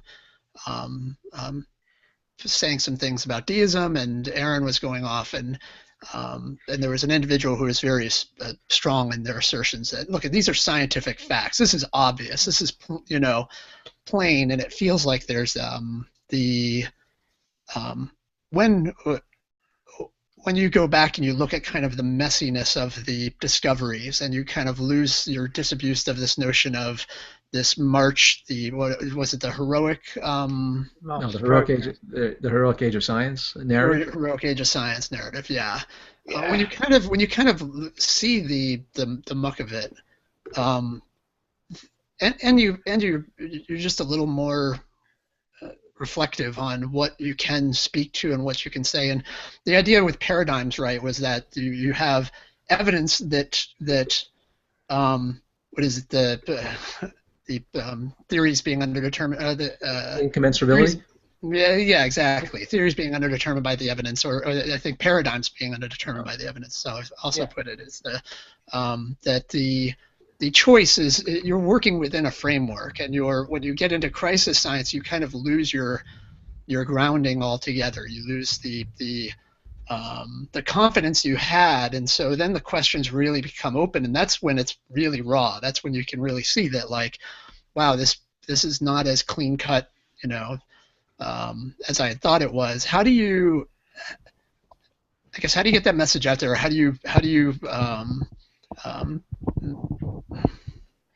I think probably the wrong question, but I think historians of science spend their entire waking lives desperately trying to say, "Oh, we've been here before, and we've been this certain before." Whoa, there! Whoa, your horses.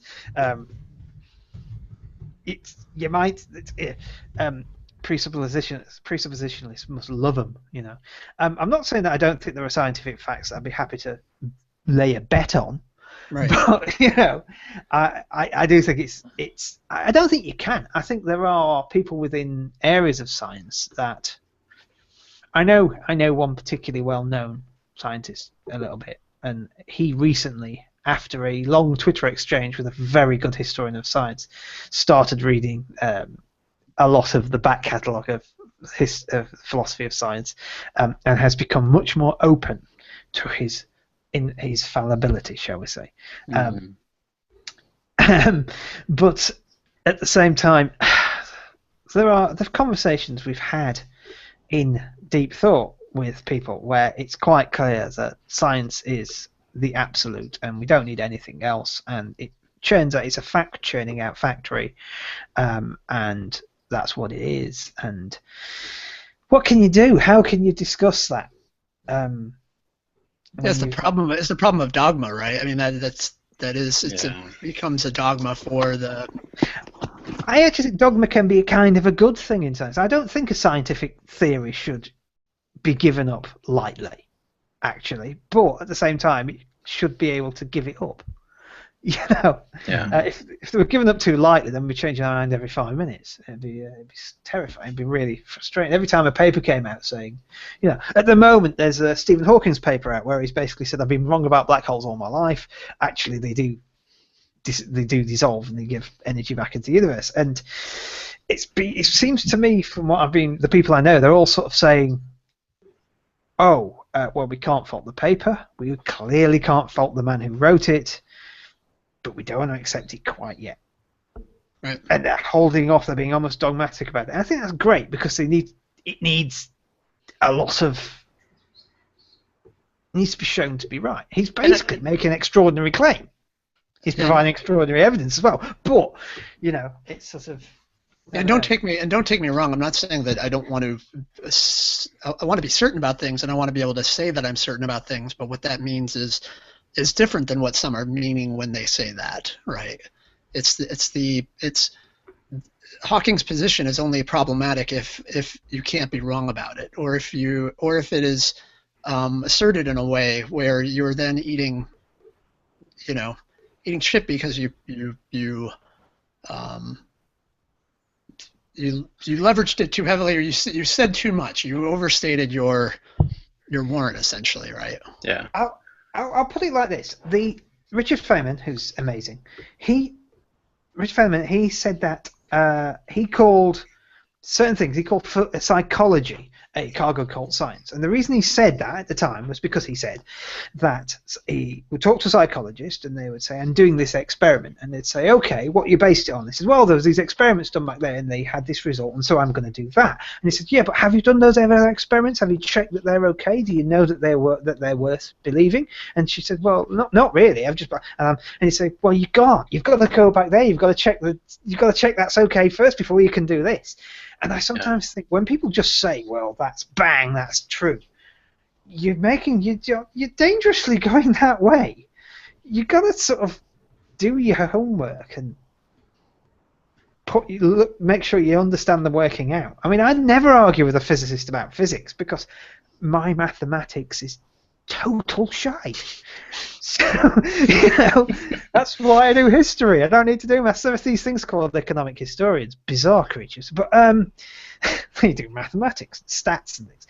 But at the same time, I'd like to think a physicist has gone back and gone, Heisenberg equation, going to have a look at it, seems like it fits, it works, it's all okay, now I'm going to move on. They've not just gone, oh, there's this equation apparently, and it's right, so I'll do the next bit, or whatever, It's just sort of... I think you're obviously dealing with it on an academic level and a level much different than what I'm, what I'm used to, right? I'm dealing with it on the internet a little bit, and I guess my concern is that is not having a proper perspective or not evaluating what it is you're actually saying when you say you're fairly certain about something, but yeah.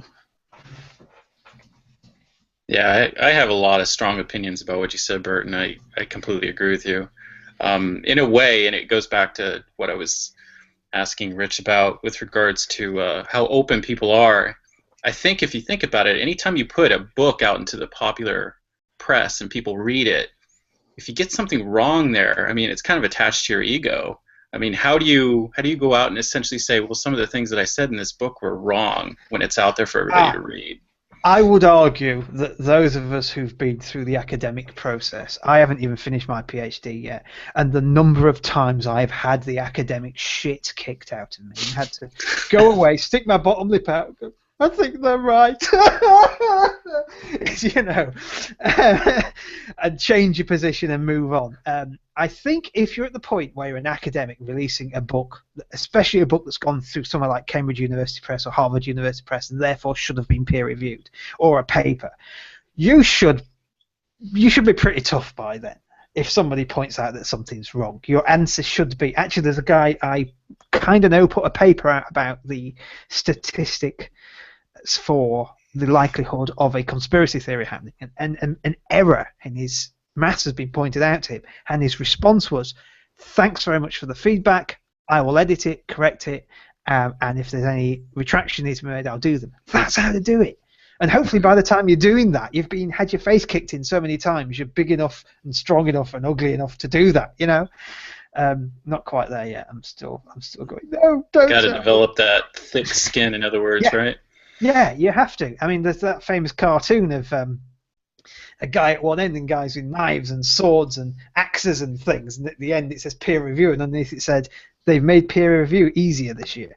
You know, it's sort of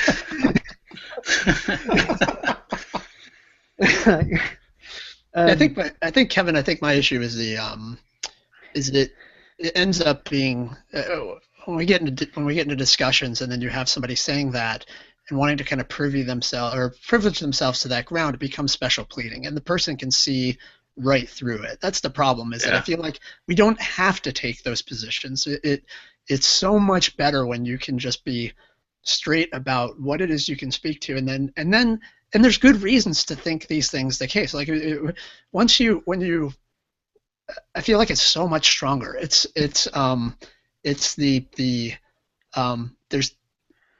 There's no value in the assumption, and where we can find more to think things, then there you go, right? Like that. I feel like when we privilege ourselves to that ground, it ends up being an assumption. It ends up being that we're wanting to make a special exception in our case, that our theistic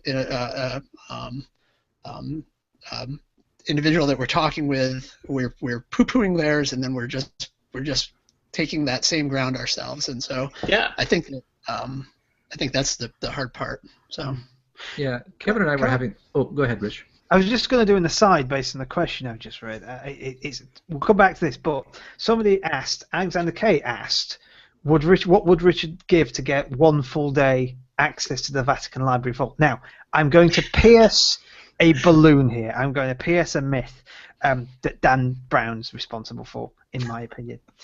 If I was a historian of Catholicism, any form of Catholicism, and I wanted to go to the Vatican Library Vault, it would involve one phone call, one plane ticket, and one hotel overnight, and I'd be able to do it. It's very easy. They're very open. They will let you see anything at all. It's surprising how open they are. They don't have much in the way of secrets. They know some of their past is pretty horrible.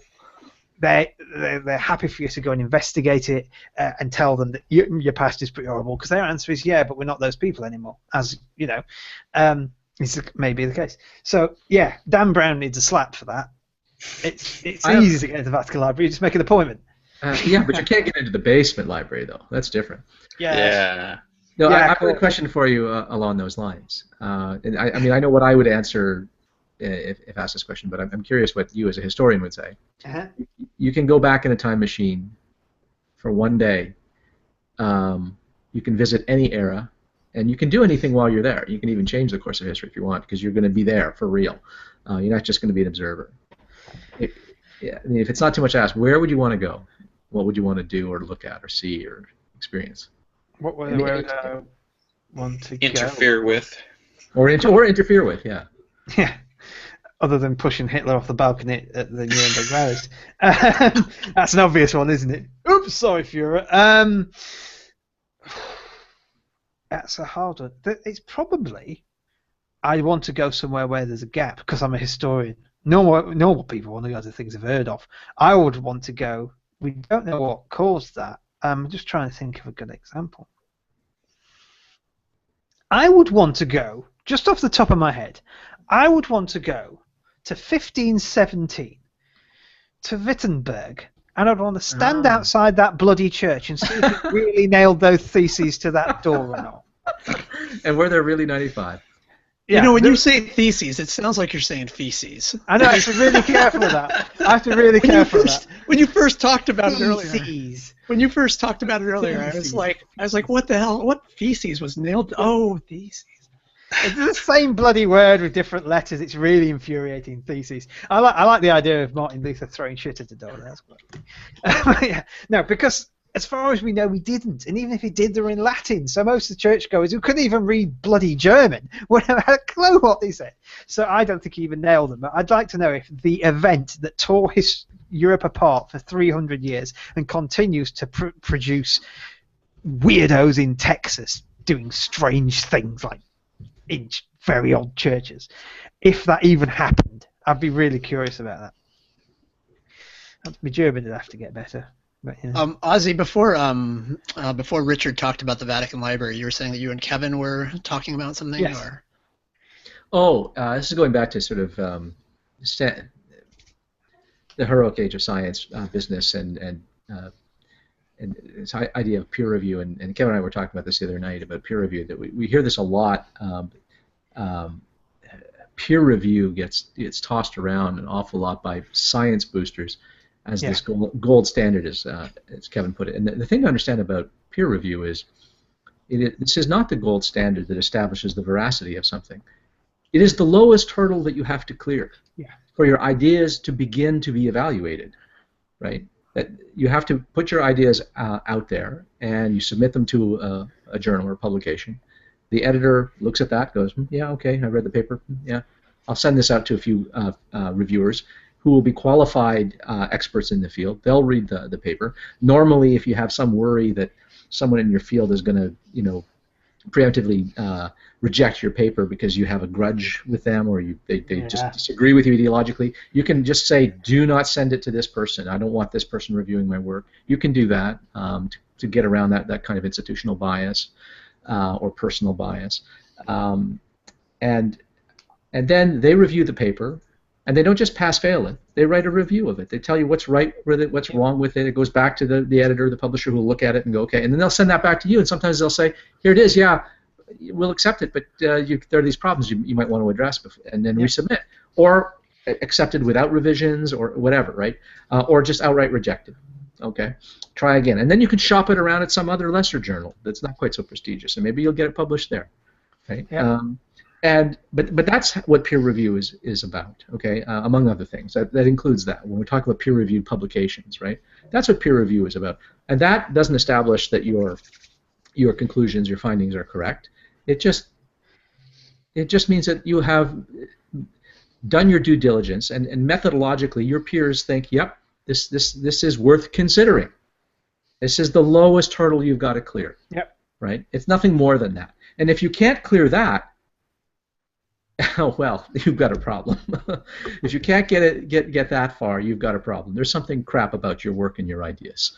They can't get taken seriously by even a handful of people in the field in some lowly publication. You've got a problem, right? This is one of the problems with a lot of intelligent design stuff. It's just where's the work? Where's the theory? But it doesn't establish that the contrary, that if something is published, that therefore it's just sort of the absolute epitome of scientific veracity. No, nothing of the sort. It's just the lowest hurdle you've got to clear. There are a couple of other problems as well with peer review, if I may. One is that there's a big call at the moment for all peer review to be anonymous, because if you are Stephen Hawking and you get your peer reviewer and the paper comes to you and it says Professor Stephen Hawking, you go accepted. You You don't bloody read it. Yeah. And criticize it. There are some people who are just above that, and it's sad. That's just the way it is. Also, there are some people who are peer reviewers who just haven't got time. I know that I've put in papers and I've had responses that have been 10 pages long and really helpful, and then I've had another guy said, "Yeah, fine," and that's it, and that's great. But you get the impression they didn't have time, at all to read it. And the most frustrating thing for me is this is a YouTube thing that makes me want to cry. I have found a paper that says, therefore I'm right. Right. And you're like, I'm going to go and find 10 that says not. Give me a minute. It's the 5-minute Google. It's the 5-minute Google search, as I call it, the PhD of a Google search, and it drives me insane. Yeah. It's just, and also there is a bit of a crisis within peer review, not in all subjects, but particularly in certain ones. Psychology's got a bit of a problem, and there are some others in that they're not publishing as many replications as they ought to. There was the BAM experiment in psychology where he thought he had proven precognition, and then about 5 different people, Richard Wiseman, Chris French, on and on, Bruce Hood, a couple of others, all ran his experiment again and showed that you have done no such thing. And they wouldn't publish their paper. Their sort of, and that gives you one side of the story. So peer review isn't perfect. It has all sorts of. There's politics. There's problems. There's bias issues. And then when people then go and find a paper, oh god. Yeah. A paper, yeah. Yeah, do me a literature review. I actually said this to Trey. It was hilarious. I said, I want you to go and get your theory, your idea that proves God. I want you to write me out a 6,000-word paper and start with a literature review of all and show me where in the argument about your view of why God exists, where in that argument you sit. And he was like, come on, my hangout. No, you want to do this properly? Let's do this properly.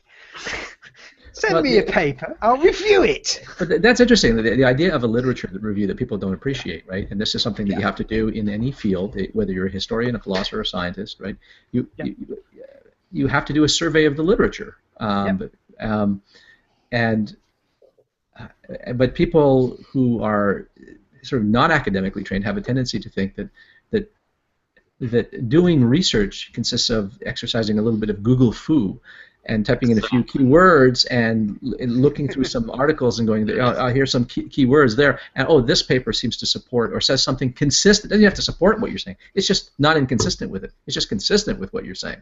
And poof, suddenly this is imported as, now I have empirical evidence from, right, or I have evidence from someone with letters after their name, like PhD, right, that supports my view, and that this somehow vindicates the respectability of my position. It might not at all, right? But that's not the same thing as doing a survey of the literature, right? Not that everyone, the average Joe in the street, has a responsibility to do a survey of the literature, but it's important to understand that there is this concept of having done a survey of the literature. And when you want to say that my view is academically respectable, right? What you're saying is that anyone who's informed in the field will probably be at least passingly acquainted with this idea, or these ideas, or these conclusions, right? And they're out there, they're taken seriously, and that's what you mean, right? That if you were to, that you sort of take the pulse of the patient here, right, of the field. That's what you're talking about. Not that you can find some wingnut out there who has some bizarre idea that sounds vaguely like yours, right? Or that's not the same thing at all. Yeah, I was talking to a student about literature review, and I thought I came up with a really good metaphor for a really good analogy. And I said, imagine you've got a great big sofa, and on that sofa are all the possible views for the thing you're about to talk about. You've got to decide where to put your arse. Right? You've got to shuffle yourself in and go, my view sits here. But in order to do that, you've got to know where all the other people are sat. And you've got to prove that you know where all the other people are sat. I thought, I'm quite proud of that one. Can I qualify that one a little bit, though? Yeah. I wouldn't want anyone to think that you're only allowed to espouse a view and put out your beliefs out there if you are qualified enough to know the landscape, right? That's a fear that people have. Yes, that's right. Yeah, you're talking about sort of a different level. That's right. But a lot of people worry when they hear this kind of talk that what we're recommending is that you just shut up about your views on complicated subjects unless you have an understanding of the intellectual landscape, right? I don't think that's required, and no one should have to do that. But you don't get to insist that other people take your position seriously when you aren't giving good reasons for why your position should be taken seriously, and you are just insisting that it's out there, right? That's not good enough, right? You have to give reason. You don't have to worry about, like, I'm never worried about if anybody else out there in the philosophical community shares my views on anything. Like, I don't care. I mean, I have novel ideas, and I put them out there. I'm not a philosopher, so I don't feel I have a responsibility to go out and publish and stuff like that. But that doesn't keep me from having opinions and ideas and theories and propounding them and offering them for people's consideration. What I never do is insist that people should take them seriously just because I happen to know that some of my ideas are actually taken seriously by other people. Right? That would be a mistake if someone were to do that. That's not what I hear. At the same time, I read just yesterday that. Don't stop. At the same time, I think there's also the danger of the old Sean Carroll thing of people coming along who are not even wrong. What they say is so utterly mind-bogglingly off the mark that you sigh and go, right, where do I start with this? And in history, I mean, one of the problems I had doing actual videos, I was going to do videos where I found what people said about history, and I was going to do a video of sort of, not poning them because that annoys me, but explaining actually what was going on. Kevin Logan did one where he was talking about women warriors, and it was absolutely terrible. And I did leave a comment. I was going to do a video explaining why it was terrible. Then I just thought to myself, but where do I begin? This video is going to be 2 hours long because he's not even wrong. He doesn't even understand what these sources are. So before explaining why his argument about them is wrong, I've got to explain this very, and that's there is that as well. Great to have an opinion. It's really also great to have an informed opinion. Mm-hmm. I think it comes to having that measured confidence, right, and how much you're willing to. What Ozzy just said reminds me even of when people were a couple weeks ago were talking about not having justification for the things. Do I have to meet my burden? And it goes to that you can have beliefs, but maybe you shouldn't be as confident as in some of them as others, right? Or maybe that you anyway, it rang of that. So I'm gonna actually end the hangout. Okay. But unless somebody else did anybody else any closing thoughts by anybody's mouths? I hope it's the mouths anyway. Well, I mean, I could ask a ton more questions, but it would go on forever. So I'm very, very interested in history. So yeah, and I can take it off. I mean, I can take it off air, and you guys can chat for a bit. Sure. I have to go we have our friends and family screening of Kung Fu Panda 3, and wow. So, but thank you so much, Rich, for joining me today. Yeah, not a problem. Enjoyed it. And you have a podcast coming out soon. I am working on. I have interviews in the on the hard drive. I'm doing another one tomorrow. I have little segments. I've written my theme tune, sung my theme tune. I haven't really sung it. I've written my theme tune. Everything's ready to go. I'm hopefully going to be putting them all together and then just scheduling them so I can just sit back and relax for a few weeks. But yeah, I'm hoping it's okay. Yeah, your music's really great for your videos, not so much your graphics. But you had to wait for the second half of that before you said thank you. And hopefully some more deep thoughts down the road. I really got it. Those were very. There's only a few of them out there. There's like 7 or 8, but man, are they rich. Let's just say, I won't say much. Ozzy knows about this, but all I will say is that deep thought is currently in its chrysalis and will be sprouting into a beautiful butterfly very soon. Great. I look forward to those. And if people have, people should definitely check them out. They're I go for walks at lunch and will often listen to even ones I've heard before. So, yeah. It's gotten so bad I can actually predict. There's the dogma joke, dogmatic thinking dog, or when you mispronounce Foucault. I'll actually because start laughing. I don't care. I'll start laughing before it actually is said. I'll start laughing. Oh, yeah. So anyway, thank you so much. Thank you. Thank you, and everybody have a good weekend. Bye-bye. Bye. Thanks.